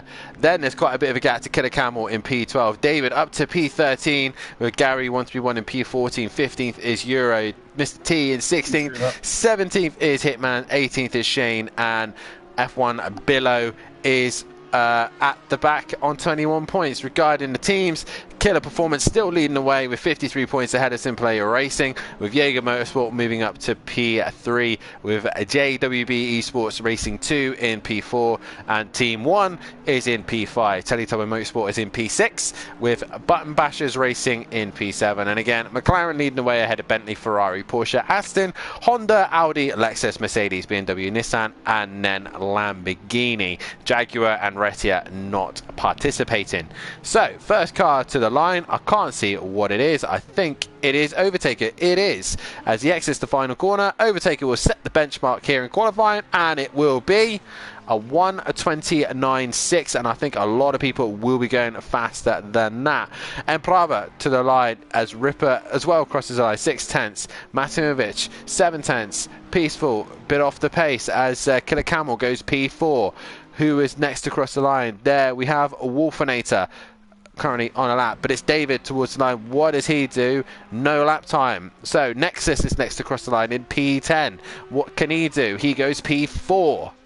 With Gary 131 in the Porsche, 11th at the minute, he crosses the line and goes P7. Now, go on, Pierre. Coming to the line. Well, yeah, look like Benno's got the message about his qualifying ban and he's returned to pits. He has indeed. So I just tagged him again on Discord as well. So, David and De Silva still yet to set a lap time. De Silva obviously missing race 1. Not sure why. Maybe obviously just was late getting home from work, possibly, or something along those lines. But he's on track in his gold McLaren. What can he do here? Ripper didn't gain a massive amount in race 1. But De Silva can still obviously gain some decent points here. He needs to put it on pole position, though. And I remember last season, myself, Matt, and De Silva were pretty much stuck with one another for both races, so De Silva has got pace round here. Yeah. I tell you what though, PN, the problem with tonight now is the track is green. The track is now green. It was optimum in race 1. It was. Yeah, now we've had some rain clearing the track. It is now in green, and Matt is gone P4. De Silva has gone P2 already. 45,000 separating him and Overtaker. That was wide into turn 1. David has found time as well. He's in P5. Nexus is in P6. Who else still yet to do a time? Breeze is still yet to set a lap time. He is on his outlap as there's a car in the final sector. That is Wolfie, and towards the line Wolfie comes, and only P12. No. As Breeze is now on an outlap in the blue McLaren. You really don't like the McLaren, do you? I just want to have the 650S because when everyone half the grid threw out all, well, what is a 15 McLarens entered across all 3 leagues, it's a bit tedious. It is a bit, as we're on board with a Ripper who is coming into the final sector now. He's only got a little bit of time over Matahimovic, who's also in the final sector. So what can these two do in the Audi? Here comes Ripper. He gets a decent exit by the looks of things towards the start-finish line. He comes. Any improvement? Yes, he goes pole. Matt wasn't a million miles away either, so does he improve? No, he stays where he is. So no improvement for him. And then we've got a huge train of cars coming towards the start-finish line. I believe one of them was Peaceful. No improvement for him. Shane, no improvement either. Now we've got Killer Camel towards the line. No improvement for him. Nexus down to the line. No improvement. I can't see the number of the next car. That was Gary. It was Gary. Gary stays P8. Wolfinator is now coming towards the line. He's currently P12 at the minute. And we still wait for Benno to put a lap time together as he goes P8 now, does Wolfinator, and Ripper back into the pits. And the thing is, the guys need to keep going around, because the more and more they go around, the track will improve. Overtaker towards the line. Any improvement?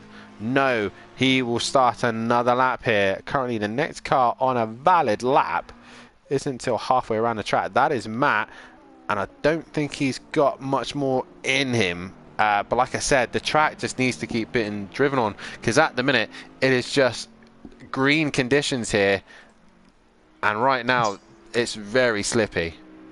Very, very slippy, and you can't actually just vaguely see the windmill or the wind turbine that's older in the distance towards pit entry. As Matt crosses the line, any improvement? He goes pole! Matt Imovic puts it on pole position as it stands. But like I said, the more laps that these boys do, the better the track will get. Yeah, just put fuel in it and just treat it like a 15-minute race session and just do laps. Exactly, just fill the car up and keep going around. Ripper has come back out. Overtaker currently on a lap as well. A few guys trying to find improvements, but Wolfinator, again, I catch him at the right time, comes into the final chicane. Can he find an improvement on 9th place position? Towards the line he comes. As I've got my eye on Overtaker. He does improve. Overtaker, is he next, is he? Yes, he is. And towards the line he comes. Any improvement? No. No improvement for him, as De Silva is also in the final sector. Breeze is the next car. Is he finally got a lap time on the board? Yes, he does. He goes 10th. Then it's De Silva. In the chicane he comes. Any improvement? Can he take pole away from Mate Himovic again? Towards the line he comes. No improvement. Next car will cross the lines on a dirty lap. Next two cars are on a dirty lap. Matt's the next one on a clean lap again. Oh, Nexus again's had a big moment. How he's not hit the wall, I do not know. Matt crosses line and he improves again. So whatever Matt has been doing, he's managed to just keep the tyres going, keep the fuel in, and he just keeps going round and round and round, setting lap time after lap time. But Ripper's back out on track. Overtaker, he's currently on a lap. He's in the middle sector. De Silva has started another lap, and David, no improvement. Wolfinator, he's in the final chicane, but it's sorry, he was in the hairpin. Nexus with his big slide that we saw. Whoa! Brown overalls, definitely got brown overalls now. Definitely so, as Nexus, no improvement. Wolfinator, he comes to pit the exit. Is he going to improve? He was Not a bit quite. wide on the... He was a little bit wide in the final chicane. Next person on a clean lap is Overtaker. It is Overtaker, half a second off of Mate Himovic, and he can't improve. What are these guys doing? Matt seems to be the only one who's on decent lap times at the minute, as Breeze now crosses the line. He now improves. Up to P7 for Breeze in the McLaren, as the Silver's now coming to the line. I really need better eyes, or bigger TV. De Silva gets within 69 thousandths of a second. He's finding pace. Trust you to say that. Peaceful has found time. The track seems to be improving again. It should be, because... Nexus, sorry, Ripper, no improvement. As I think I saw David in the final sector. Yes, he is. Matt over the line again. No improvement that time round. Car 12's David. Does he improve? Yes, he does. He goes to 75 thousandths. It's getting closer. These boys are starting to find a pace. Has Matt peaked early? That is the question. Nexus is coming towards the line. Is he going to improve on P8? He does. P6. Track is improving. Lap times are getting faster. Wolfinator, he's just missed the apex there and has ran wide. But has he managed to salvage the rest of this lap? No. No. Next person's Overtaker. Overtaker, all the top guys have been improving. Can he improve now? He crosses the line. He gets within 2/10 of Matt. So Matt really setting the benchmark at the minute. But the rest of these guys really struggling to find some pace here. Breeze up to P6. Breeze up to P6 as De Silva comes into the pits. And I think he's done. I don't think he can get any more out of that. As Ripper is now prepping his tyres. He's going to give this probably 2 more attempts here. But towards the line is... Mike does improve and he stays P11 though. Car number 11 is in P11. But Matt at the minute is at the top of the table. Gary currently in 12th. Any improvement from Matt? No, Matt does not improve. And I think the next car sounded like a Porsche. It was Gary 131. He did go through the line. It is then Emplava, who's got Killer Camel right behind him, both P9 and P10. Any improvement for Emplava? No. Killer Camel? No. So David is done. He's in the pits. He could try and get out, but I don't think he'll get out in time. So Nexus didn't improve. Wolfie's on a dirty lap, and the car behind him is Overtaker, who's covered it and is still clean. As I can't find him on the scorecard then. Oh, Overtaker just, I think, making the mistake in the final chicane. It's so easy to do. Into turn 1 he goes. Did he improve? No. All the time lost in the final chicane there. The one I want to keep an eye on is this man, Ripper. What can he do? Currently right now he's got Shane in front of him, who is going to come to complete a lap. It is Peaceful. It's Mike, yep. In the Honda, what can he do? The number 11 in P11. Can he find a little bit more time? As track is still set to green at the minute. He does. Yes. He goes P9. So Peaceful finds some pace there. Where is Ripper? Has he been ripping up the track? No. Still 4/10 down at the minute. Matt's just crossed the line. No improvement. Gary's crossed the line now and still in P12. De Silva's out of the pits again and now started his qualifying lap with 30 seconds left on the clock. Where is he? He's yeah, he's just managed to sneak a lap time in. So all these guys down alert. Camille's done. He won't get any more laps in after that. Matt looks like he's done. Evening to Noza, nice to see you in the chat, buddy. Wolfinator has gone flying into the pits. For some reason, I've hit drive. Don't want to do that. Overtaker, has he found that 2/10 that he needs? Towards the line he comes. No. So Reese Ripper. is done. Oh, Ripper's dropped it. Oh, that's a biggie. So really, only one man can stop Matahimovic. It is De Silva. Can De Silva steal pole position away from Matahimovic? I'm happy because my qualifying record stays here. Love the rain. Thank you. Thanks for adding the rain. As De Silva now, well, De Silva might go and smash it now. You watch. As he comes into the final sector, he's obviously on a decent lap because he's continuing on. Has he managed to negotiate the final chicane? This is where it's won or lost.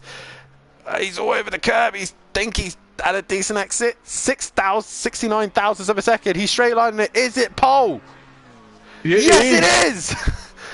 De Silva takes pole position away from Matt, who's had it most of the session.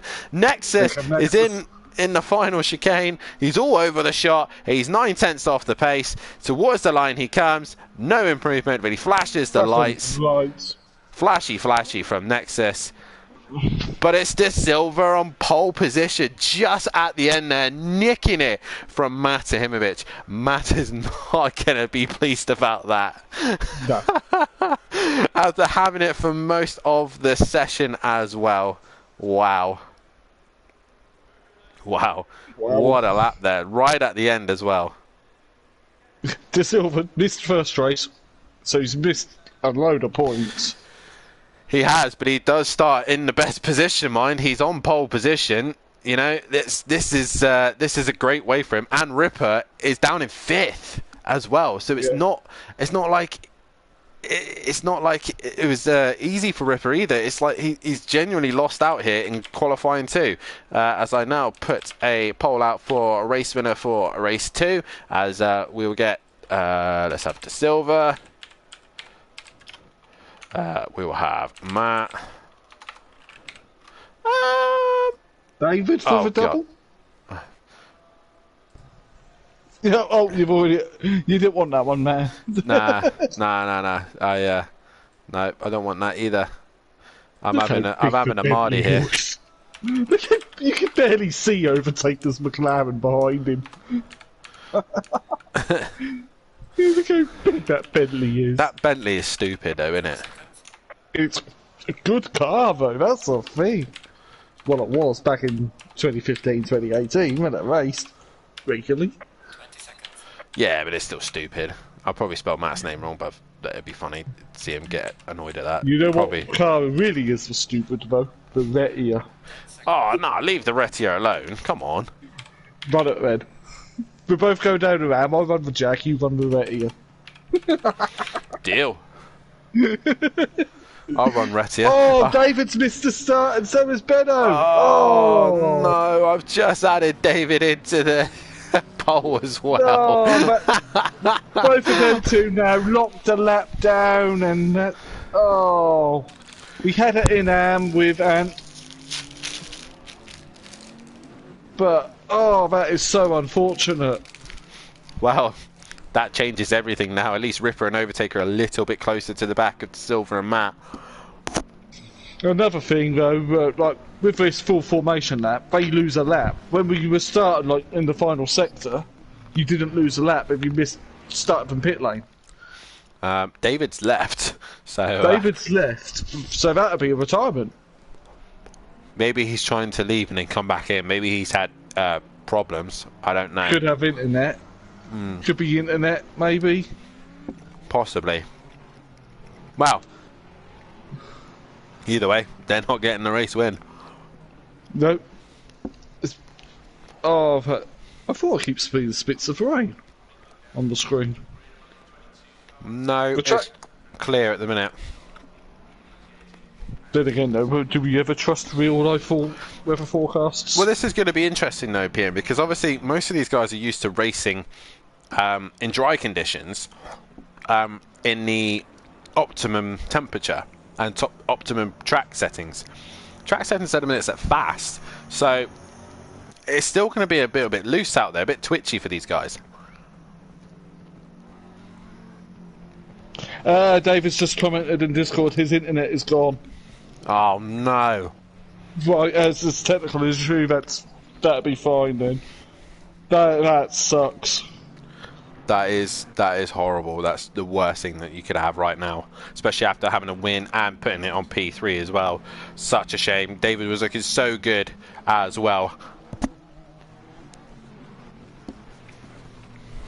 As he's done a better job of backing up the pack. Oh yeah, we got the pro champion doing it.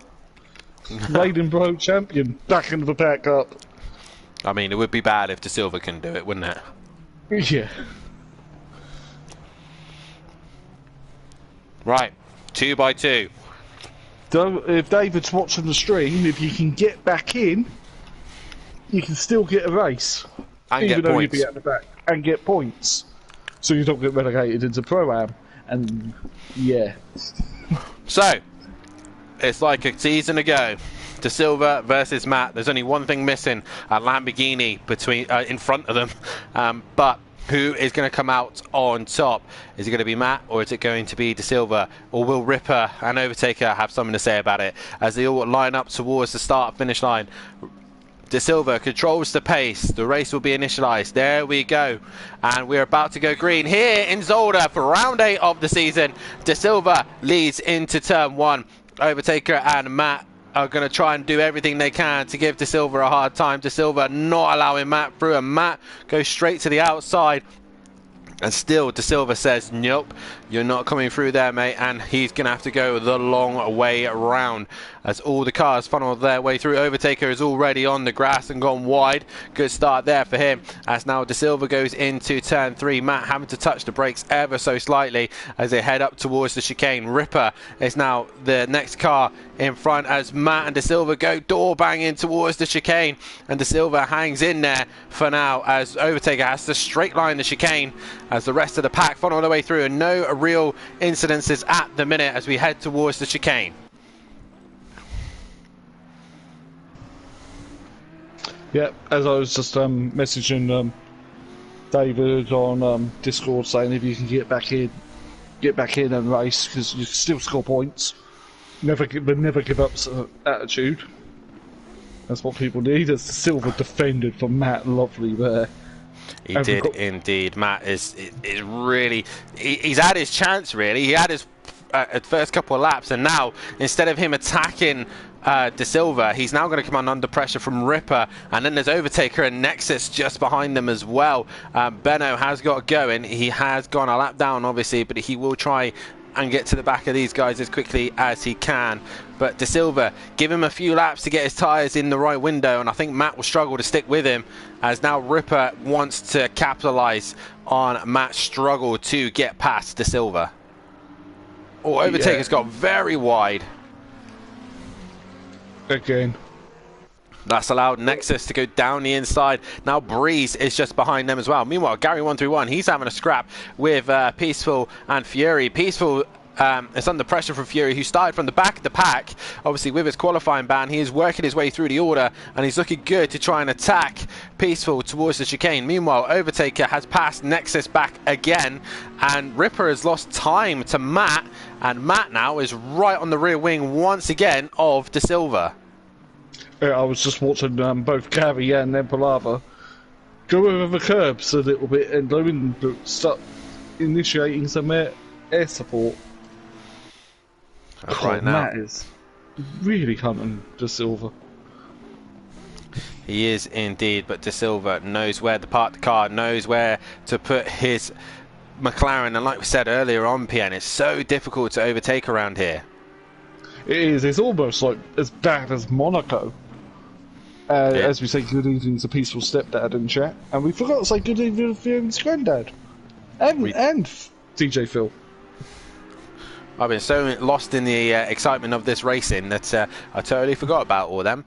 But it is De Silva, Matt and Ripper all going at it at the front. Overtakers just seem to drop off the back with Nexus just behind them. Breeze in P6, Killer Camel P7, Gary is in 8th with Fury up to 9th. Peaceful is in 10th. He's under pressure from Wolpinator in 11th with Shane in P12 and Plava P13 and Benno bringing up the rear. But it is your defending champion leading the way at the minute. And are we going to stick with just 3 race winners, or are we going to get another one with Matt? That is the question. Or can Overtaker do anything about it? As right now, Ripper is also just behind Matt. Overtaker over the curbs in the chicane. That really unsettles the car. Don't matter if you're on wheel or pad, it will unsettle the car. Or Bentley, the Matt's Bentley looked very, very loose in the middle of that chicane, and Sutty saying send it. I don't think he's got quite the minerals as you, Sutty. And I think sending it on a driver like De Silva is going to be a lot harder, as Gary has got Fury keeping him company. As we've lost Peaceful, he's dropped down the order. Has he had a moment or a spin? Because he is now in 12th place. He's still afoot as he had a coming together with Wolfie. It doesn't look like he's got damage, I don't think. It doesn't look like... Oh, he's missed the hairpin. I know that one. I missed the hairpin many a time. So, De Silva leading, Matt still behind them, Ripper still behind them. Now, pit stops again is going to play a big game into this one. No one's got real damage at the minute, so they can all kind of just stay out of trouble and keep themselves to themselves. At the minute, though, we seem to have 2 trains. We have the De Silva, Matt and Ripper train. Then we got Overtaker on his own, Nexus, Breeze and Killer Camel as a train, and then everybody else is behind Gary, And Fury is actually quite close to Gary, but then there's quite a bit gap then to Shane, Emplava, Green Wolfenator, and Peaceful Exposure. Benno is unlapped himself on Peaceful already, so that's a good thing for him. As De Silva's gone wide. I think I just saw Shane yeet it over the curb. De Silva went wide. Now, Matt has obviously had to slow down because of it. De Silva defends the inside. Now, Ripper is attacking Matt because he has nowhere to go. Ripper is down the inside of Matt Imovic. The big Bentley is getting bullied at the minute by the Audi. Maybe Gary should have ran another Bentley. Be a bully. So that all started with De Silva's mistake. Matt came off the worst of it. And right now, Ripper is really hassling the back of the Bentley. He is indeed. As Overtaker's now joined the scene. yeah, as Fury's right under the rear wing of Gary, as he looks down the inside into turn 1, and that's job done. Fury's passed Gary. Oh, but don't run too wide, Fury. Don't touch them sausage curbs. There's a safety feature we need to get rid of, because they're just dangerous. Gary's coming back at him, mind. He's gone for the undercut. He's looking to try and get him into turn 3, but thinks better of it and pulls out of that one. Yeah, as they both head towards the chicane. Okay, oh, so no. we got another problem here. De Silva is obviously he's defending ridiculously well against Matt at the minute, but he's causing a big train. Matt is now obviously behind him with Ripper, Overtaker, and now Nexus, Breeze are now creeping up to the back of him. They're dragging Killer Camel with them as well. So with Fury clearing Gary as well, how fast can Fury get onto the De Silva train? Well, Gary was back alongside him after the through the uphill part, and now but into the second chicane, he's dropped back behind. So what? Oh, there's one flash, Matt. No too much excessive flashing. Ripper's really trying to find an opportunity to try and get alongside that Bentley, and I think right now his only option is to try and force Matt into a mistake. But Matt is trying to push De Silva, and De Silva he's just as cool as a cucumber. He's not phased whatsoever. I've only seen one slight mistake from him, and then that caused this massive concertina. But these four have pulled away again. Nexus has just lost a little bit of pace on these guys. He has. Well, if I was either anyone behind De Silva, try an undercut. Gary's had a moment. He's dropped behind Emplava, so Gary's dropped down the order. I think he's had possibly a spin or gone wide. Either way, he's dropped down the order. Now the top four. Look at these four. As Jacob says in the chat, come on, Benno and Wolfie. But right now, they're not quite working their way up at the minute. It's just down to these four, and look how close they are.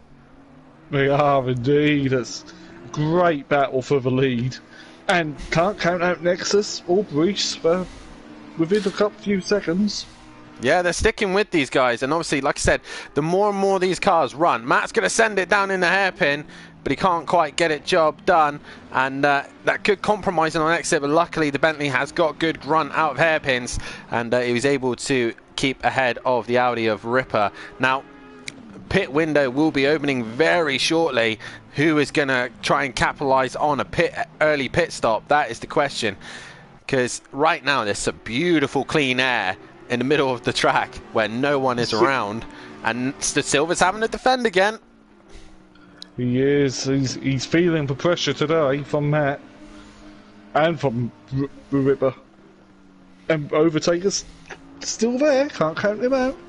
Let's see, Overtaker's doing what Ripper did the other race ago. As now Matt has got he's got a run on De Silva into turn 1. Is he going to get the job done? He does. De Silva has had a moment. Ripper's hit the wall. Yeah, but he tagged Ripper. That's unfortunate, really. Ripper will have big damage as I try to find him. Come on, cameraman, find his car. Wow. Yeah. That's really upset the order now, because Ripper has dropped down the order. He's probably in front of Fury. He is. The pit window has opened, so he can come in. But it's now Matt versus Overtaker. Where have we seen this before, Dan? Too many times. Matt versus Overtaker. How much damage has De Silva got, though, from the contact with Ripper? Obviously, De Silva had his own slide. He tried catching it. Matt's gone for an early pit stop. Was that wise? Nexus has come in, because also Breeze has come flying in and nearly hits the back of him. Killer Camel stays out. See, I don't know if this was a smart move from Matt. It might be. Pit early. Well, Fury's in as well. So is Ripper. No, but what you've done now is just allowed Overtaker clean air on his own. You have, yeah. Overtaker can now do his own lap times. He has no pressure. De Silva's probably carrying damage. There's a lot of cars in pit lane as well. Sure.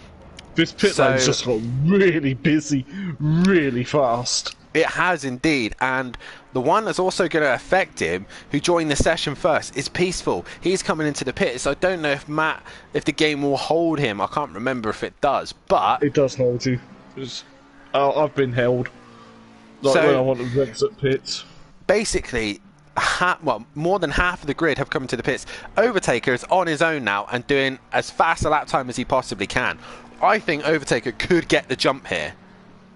Yeah, I do. Come on, pad users everywhere. As Matt's gone, he has gone. A lot of people went green then. So Matt has gone. He's come back out as Overtaker is in the final chicane now as Matt returns back to track.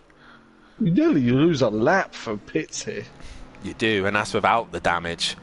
That's your changing tyres. So Overtaker carries on. My question is now, De Silva's got major damage to his car, so he's struggling. He has to pit. Overtaker now is the one to watch. If he's on his own... Peaceful's jumped Palava. Peaceful's jumped his teammate for having the earlier bay in the pit lane. He has indeed, and off he goes. Back out on track. Ripper is also on his way out. He's obviously been affected from all that chaos. Shane is back out. Can Ripper work his way back up the order? Gary hasn't pitted. Benno hasn't pitted either, and he's only now just come onto the lead lap with these guys. Yeah, back Constantine. Wolfie's in the pits. As De Silva car does look quite heavily damaged. Does he repair it? Or does he just say, nah, it turns better now, it's got a bit of damage on it. So I just over to YouTube chat briefly to see what Sati was saying. Yes, Matt Vamos, nice and patient. As Overtaker still leads this race. He's got quite a gap over Killer Camel. Gary is also out on track. He's had to let Benno through, so Gary's obviously struggling a little bit on pace as Wolfenayer and De Silva are in the pits. Overtaker now, he's got to decide when he wants to pit, but if you're in a comfortable window, you're on your own. He's literally got track to himself, and really the only thing he'll really have to worry about is if a car comes out of pits, which at the minute will be Wolfenayer. And it's not really going to hold him up. And Wolfenator's not even on track yet. So Overtaker really right now has just got to focus on the lap times. Keep it smooth, keep it consistent, because Matt is now currently in the chicane. He's got clean air as well. Don't get me wrong, he has got some perfectly good clean air. But Overtaker needs to pump in some lap times that he has never ever done before around the Zolder so he can jump Matt in the pits. He needs to do what Ripper was doing when there was the practice stop, and he's like 28s. But that was like optimum and quite a nice temperature. Right, it's currently round 2 for the Simplay Racing boys. Race 1, I think it went the way of Emplava. Now this time round, it's Peaceful in front of Emplava. And who's going to come out on top? This is really your closest fight. They're not soon going to be hunted down by Ripper. So Ripper is literally on a recovery drive. De Silva has dropped behind Ripper after all of that. So he's not going to be too happy about that. Benno is now on this group, but he's still yet to do a pit stop. Killer Camel is into the pits and done. He's gone as Matt goes into turn 1. Where is Overtaker? There he is. Is he going to go pits? No, he's not. He's staying out on track. He's going long then. Well, you might as well keep going, shouldn't you? You might as well just, as you've got the clean air, you might as well just keep pumping in the lap times. If no one's in your way, you ain't got the horrible dirty air, and with the track set to fast at the minute, you kind of want some clean air at the minute. Indeed, and it's not really that warm air temperature either. No, and I think this is why the Bentley's in a happy zone at the minute. Yeah, it's in its happy place. I wish I could find the Astons that happy place. After all the pit stops, Nexus, Ben, is in P3 at the minute. So, keeping his nose clean, he didn't... Oh, he's in the wall. Oh, you said that. You put your camera over Nexus, and then he bins it. Yeah, sorry, Nexus. I'll go curse somebody else. Spa 2.4 winner. Oh, Peaceful's had another moment. He's lost 8 seconds to his teammate, and now he's under pressure from Ripper, who's right behind him, and is about to try and make his way through Peaceful Explosion. With the Silver and Shane in close company as well. Indeed. I'm just trying to keep an eye on where Overtaker... He's now in the pack, so now would probably be a good time to get himself out of that pack and into clean air, because Matt is all on his own. And he does. He's down pit lane now. So... Right, so right now, Matt, currently on track, is at... I hope that was slow enough to Overtaker. That looked really quick up the line. Meanwhile, Peaceful still trying to defend from Ripper. Ripper looks to the outside, can't get the job done. He's going to try and get the switchback on the Honda. He looks to the outside. He looks like he's got a run. Peaceful kicking up the dirt. Can Ripper go round the outside to have the corner for turn 2? It's very tricky to do so, and he thinks better of it because Peaceful goes a little bit wide. But he just manages to hang in there. Ripper is just right behind him looking for an opportunity to get past. But Zolder is such a tricky circuit to overtake. Now De Silva is on the scene. As I'm just keeping an eye on the pit stops, Benno is now in the pits. Final person to pit along with Overtaker. So Matt is now coming up to the final chicane. Overtaker's not been dropped yet. So Matt is in the chicane. Matt's got deep into the chicane mine, and he's bouncing over the curb. Matt has got quite a gap over Overtaker, to be fair. Overtaker is now moving. Is he going to be off limiter? He is now. This is going to be tight. This is going to be very tight. This is going to be really close to the race lead. Oh, Overtaker has a twitch on exit. He comes out of the pit lane.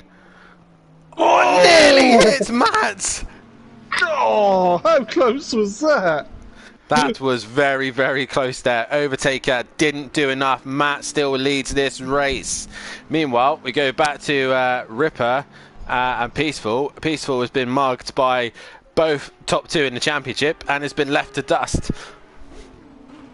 So that was fun while it lasted, Peaceful. And now you're now looking at the back of the current defending champion. Yep. Benno's not pulled away yet. I'm just keeping on watching brief as now we got this is pretty much the final season on Project Cars 2, wasn't it? Overtaker versus Matt. Hey, don't forget a little Audi that was in that. And a little Audi driven by... What was your team name for that season? No comment. Love Island Bombshells, wasn't it? Because something like that. Something like that. Little Leech. Yeah, something along those lines. I don't remember.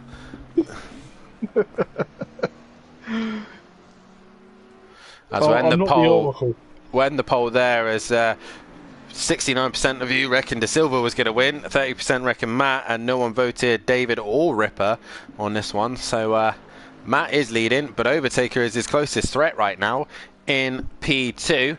Nexus having a solid P3 at the minute with Breeze behind him. Killer Camel is in P5 scoring the points for Killer Motorsport, with Fury having a decent run in P6. He's gone wide though and has got Green Wolfinator now pressurising him, and Wolfinator is going to slip his way past Fury into P6, and I'm about to sneeze. Oh, so I might go deaf now, chat. Yep, there you go. Excuse me.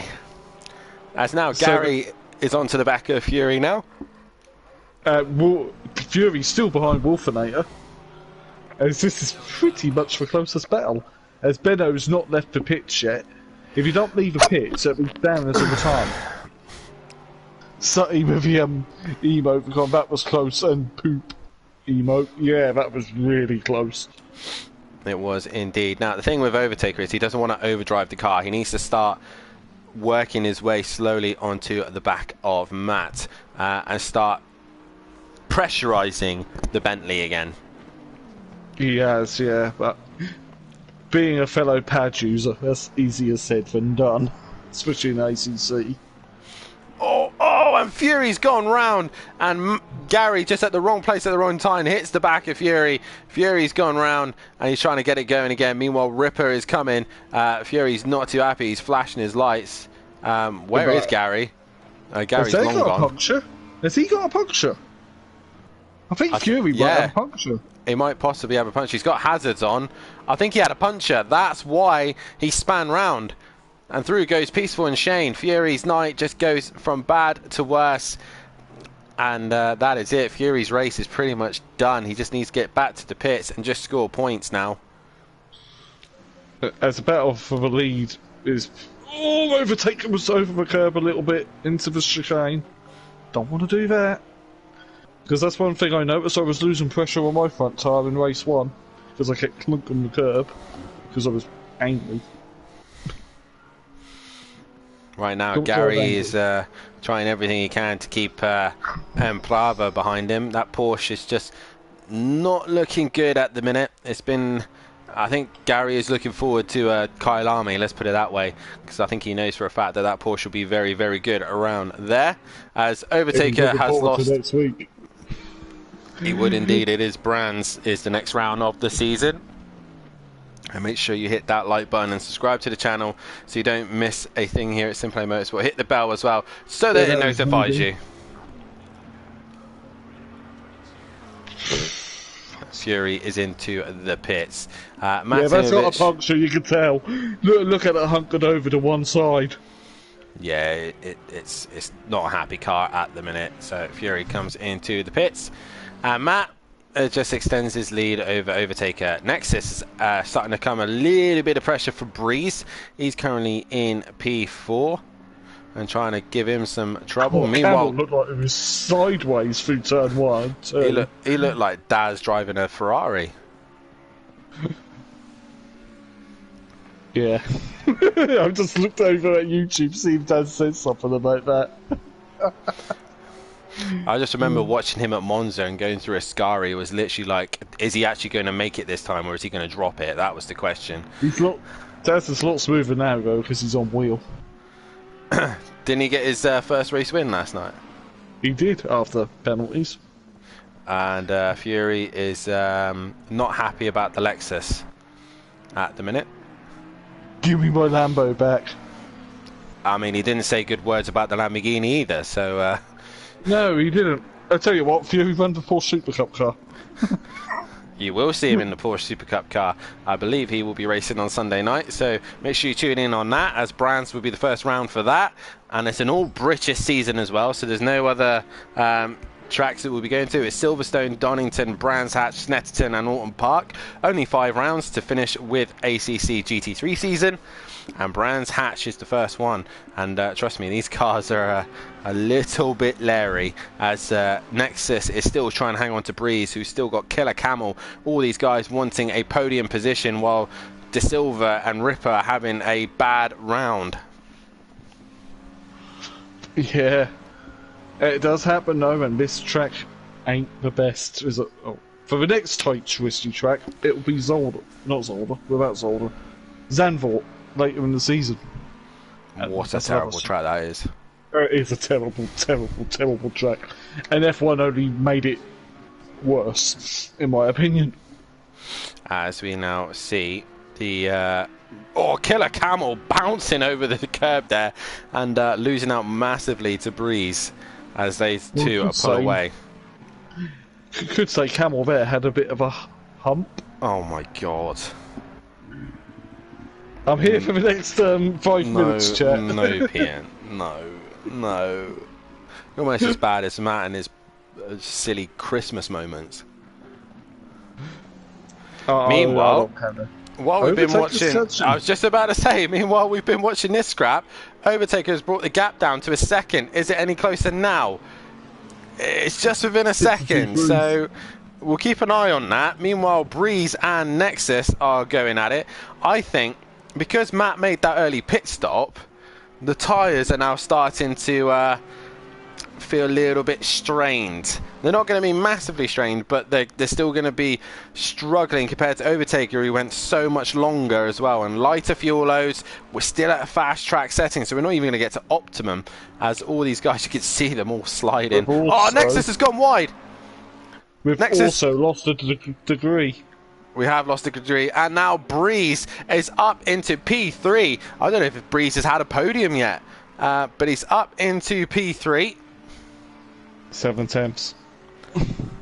That gap is coming down, and it's coming down pretty rapidly as well. 3/10 a sector as Nexus bounces over the curb. He's about to lose out to Breeze, but here comes Killer Camel as well. So I don't want to look anywhere else, but I do want to see the top two. There they are, and you can see Overtaker has brought the gap down to Matt. We go back to this three-way scrap for the final podium position, and Breeze, I think, is just pulling away from Nexus. And Killer Camel needs to clear Nexus pretty quickly if he wants that podium position. As you see there, Nexus defending the inside, but Killer Camel's looking for it. But Nexus manages to slam the door shut. We go back to the leaders. There's Matt. Overtaker is clearly within half a second of Matt Imovic. How's your nerve, Matt? He goes a little bit wide in turn one. And Overtaker gets more and more closer. That orange McLaren is getting bigger and bigger in Matt's rearview mirror. Either way, if either of these two win, that's a new winner for this season. It is indeed, and it's mad saying that we've got to round 8 of the season. Gary's had a spin. We've got to round 8 of the season, and Overtaker and Matt nor have won a race between them. We've had 3 different winners so far of this man, Ripper, the man behind him, De Silva, and David, who won the race before. So none of these two are going to win a race tonight. And it's down to 2 ex-champions, Overtaker versus Matt. And Overtaker is really on the pace here. What car did Overtaker use for his final season on ACC? Not You ACC, mean Project Lamborghini? The Lambo, wasn't it? Mm-hmm. And Matt was in the Merc. Phil says driver of the day has to go to Matt. So far for me, I would have said David just through race 1. But David Matt, for race 1, yeah, in the Ferrari. yeah, he did a fantastic job to hold these guys behind him. But it probably have to be Matt because he has just been the best driver tonight. Honourable mentions, Breeze and Overtaker. Yeah, and then De Silva for the fantastic defending he started off at the start of the race. Yeah, Breeze has had a decent one. Killer Camel's had a good race tonight as well. Yeah. Yeah, even Palava's had a quiet race. Both races, well, apart from being in close proximity to his teammate first race. We go back to the leaders, meanwhile. Overtaker and Matt. Overtaker bouncing over the curb. Don't want to do that, you mate. I don't know if that helps him or slows him down. I really don't know. Either way, he doesn't find a way through. As there's lap traffic ahead with the form of Fury, who's really not liking the Lexus. Who suggested the Lexus to him? Don't know. Some idiot, probably. As Matt is Flash and Fury. Oh, but I didn't want to do that, but okay. Oh, Nexus has got a drive-through for track limits. No. No. Not good at all. That is such a shame. Oh, God.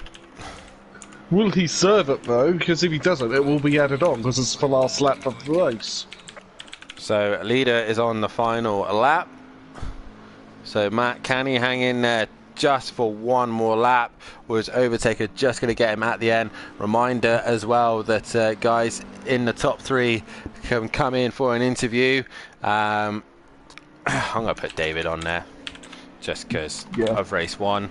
And we'll have Breeze as well. He's had a solid night. So, guys, get your votes on driver of the day as we come to the end of this race. Nexus serves his drive-through. How far is that going to drop him down the order? That's going to save De Silva and Ripper as well for some points. But Overtaker's right there.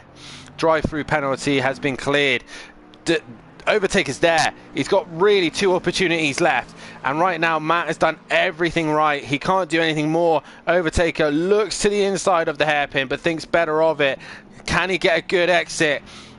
Oh, Matt has kind of held the brake as the apex there. Overtaker's not going to be too pleased about that one. No, that was a bit touring car-y, wasn't it? It was very much Jason Plato-esque.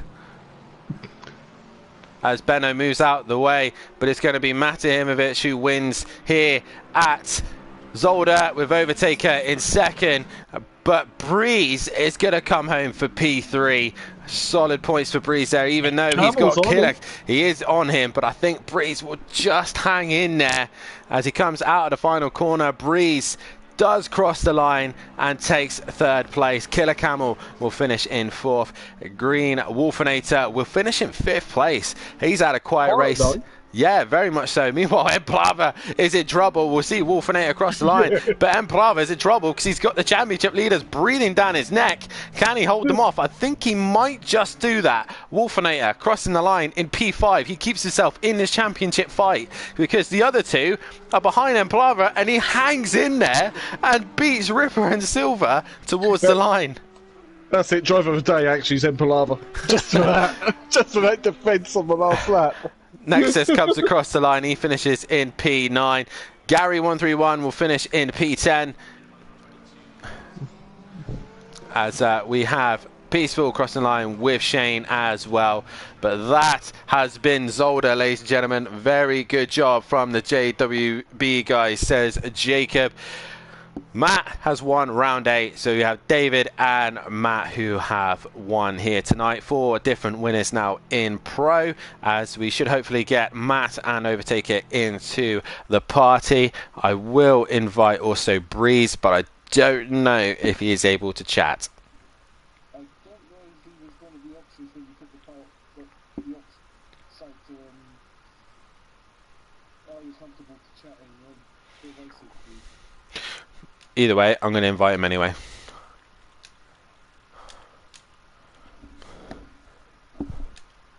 But if Matt and Overtaker can hear me, please head yourselves into the party. As that is all she wrote here for Zolder, and I believe that the tables are being updated as we speak. As I see in the chat, we have Ben. That's a big no yet again for Ben. Such a shame for him. Matt was one of the best drivers, and he's my driver of the day, says Phil. And let's have a quick look to see. Yes, they have been updated. So, the unofficial, unofficial, obviously we still need to go through penalties that have been dished out at all. I best change the screen because at the minute we're just looking at the ACC screen. I don't want to do that. Let's have a look at this beautiful car that's going to be debuting in a week's time. Debuting? You know what I meant. You know what I meant. The Porsche Super Cup reminder as well, guys. If you haven't done so, please hit that like button, subscribe to the channel, hit the bell to be notified. Next week, we head to Brands Hatch, not just for the GT3s, but the Porsche Super Cup will make their debut at Brands Hatch as well. 5 rounds, 5 British tracks, and all the same car. It's all down to setup and who is the best of the best. The replacements for F2, obviously, because F2 wasn't very popular, but we shall see who's the best of the best. The unofficial results at the minute, at the standings as it stands. Ripper leads the way, 42 ahead of De Silva in second. Third is Breeze with Matt in 4th place. Green Wolfinator is in 5th, with Overtaker in 6th. Benno is in 7th. 8th is Peaceful Explosion. 9th is Emplava. 10th is Nexus. Fury is in 11th. 12th is Killer Camel, with Gary131 in 13th, David in 14th, 15th is Euro, Shane is 16th, with T in 17th. 18th is Hitman, and 19th is F1 Billow. Regarding the teams, Killer Performance still leading away with 61 points ahead of Simplay Racing, with Jaeger Motorsport in P3. We have JWB Esports Racing 2 in P4. We have the Team 1 in P5, Teletubby Motorsports in P6, Button Bashers Racing in P7. McLaren still leading the way with Bentley, Ferrari, Porsche, Aston, Honda, Audi, Lexus, Mercedes, BMW, Nissan and Lamborghini in that order. And that is Zolder done. We do have at least the top two. I don't know if Breeze will probably join us in the chat. Probably not. Either way, we will start with Overtaker, and it's been a while, buddy. I know obviously it hasn't played out the way we wanted to here in the pros, but you got to be happy with your driving tonight, especially with that second race in P2. Nearly had Matt at the end.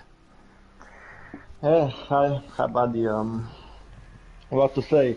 It's so difficult to follow around this track. I mean, at every circuit, at least for me, when I get in third tier, I lost, I don't know, half a second or a second per lap. So it's super difficult to follow. So I tried my best at the end, but just couldn't get close enough. Well done to Matt. Just as well, like you're saying about it, difficult with the dirty air. Once you do then catch Matt, it's so difficult to find a way past. There's no like easy opportunity. Was there a few places that you were looking and maybe found a weak spot in the Bentley? Yeah, I think the sector one, I had the pace over the guys. I think all the McLarens had the pace because the McLaren has a little bit more downforce, but this track is so... all the chicanes are cutting the rhythm, so the Bentley is good around the chicanes and it can eat the curves I can. So it's really difficult to overtake because all the overtaking spots are just before the chicane. So I tried once in the race one, didn't work out, so I haven't tried in the second race. Well, obviously, I just want to comment as well at the start of this race, a four-way train between yourself, Matt, Ripper and De Silva. It was fantastic to watch all of you within probably a second. It was great racing. Just talk us about, obviously, like I said, we haven't had a good chance to speak to you guys this season. Talk about the level of drivers. Obviously, you and Matt have not won a race until now. Matt's won a race and you still yet to get one under your belt. The level of driving in Pro now has massively gone up, hasn't it? Yeah, it has, but I missed one of the races, Spa, which is one of my strongest tracks. Then Polycart was raining, and I really can't drive around in the rain. And Barcelona, I made a couple of mistakes at the last corner, and I gave away a victory. Actually, I was in front of Ripper, but I made a mistake in the last corner. So I had the pace there, but around here I didn't have the pace, especially in the dirty air. So yeah, the drivers are quick and fast, and especially they don't make mistakes. Especially Ripper, the new guy. I mean, it probably makes a lot of difference than sitting behind me and seeing me twitch off the track every now and then. But yeah, I'm used to that. I just follow up and put the pressure on and easy pass, but not so easy this season. Oh, thanks for that. He's had you there. Well, I won't make my return. I'll stick to these small Porsche Super Cups then. Obviously, we head to Brands Hatch next. Obviously, I know for a fact that the McLaren is quite good round there. I did a 4-hour race in it. What can you expect from Brands Hatch? Yeah, I'm hoping to get my first win because this is one of my strongest tracks again, and the McLaren, as you have said, it's strong here. So let's see what I can get around Brands.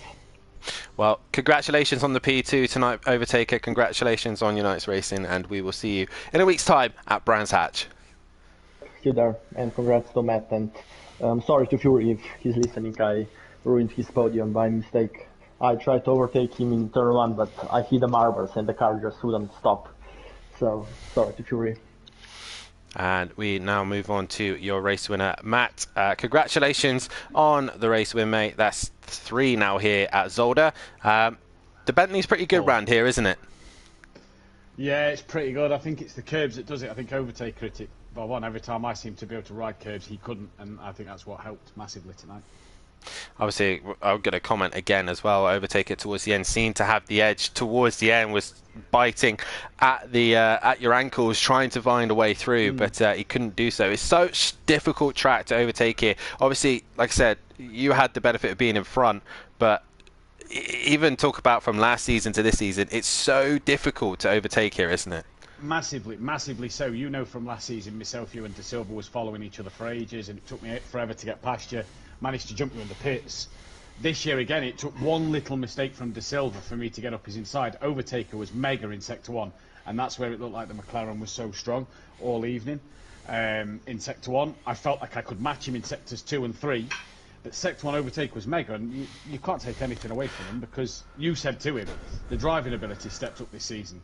We're a 4-time and a 1-time champion who's had loads of race wins between us, and we've only just, between ourselves, won our first race on the 8th race of the season. So, testament to me and Overtaker for bouncing back, and obviously he missed Spa, I missed Spa, and we've bounced back and we've got to win. But epic night's worth of racing, I thought.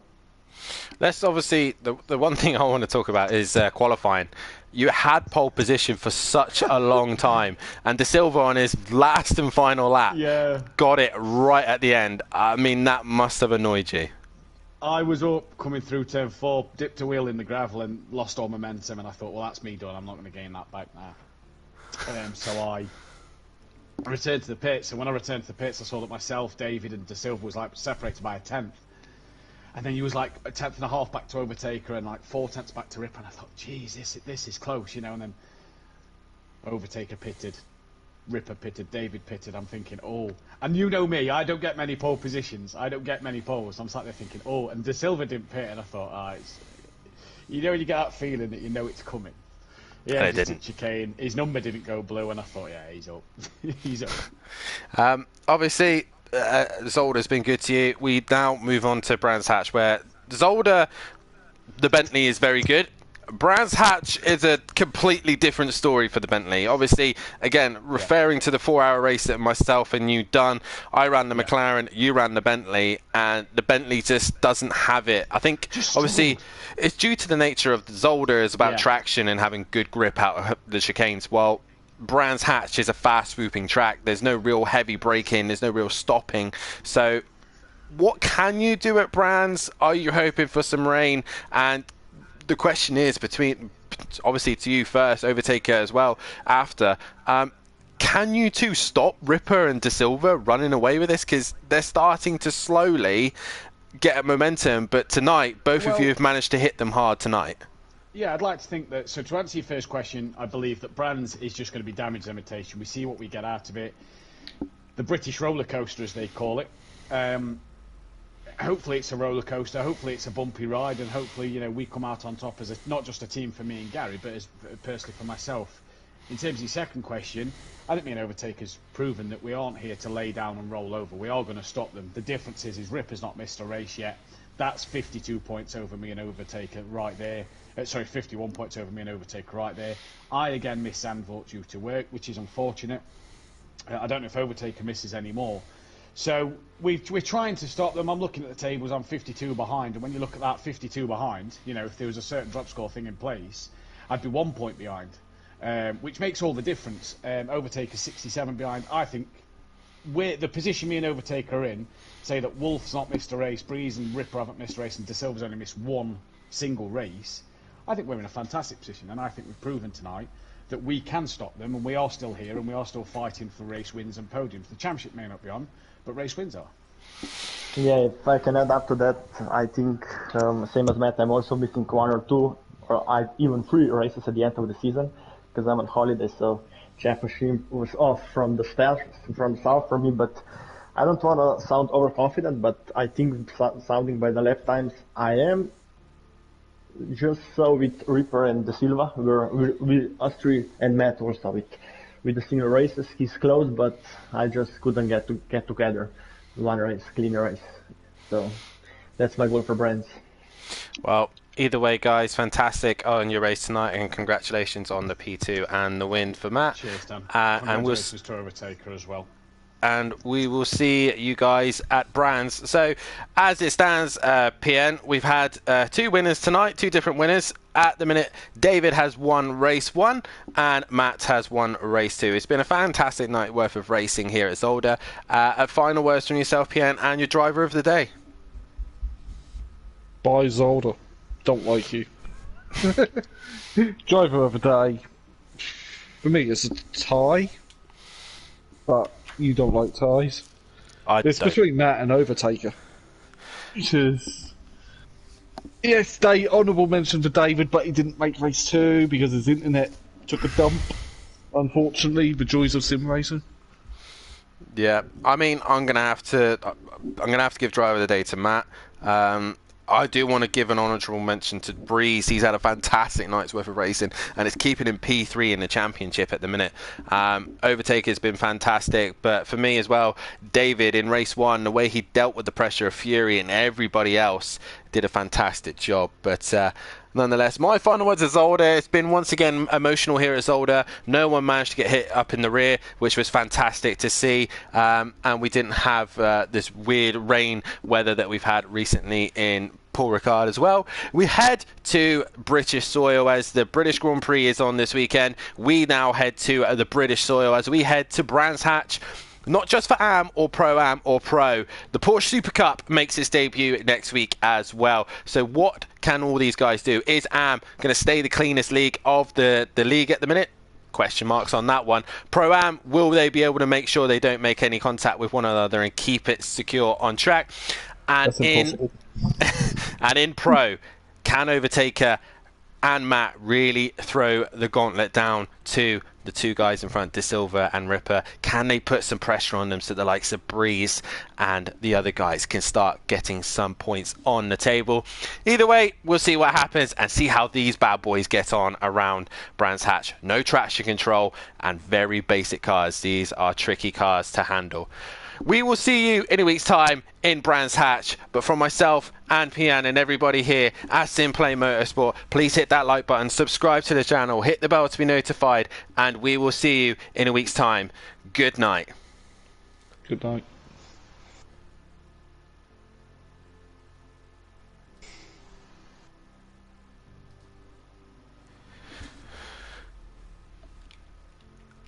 And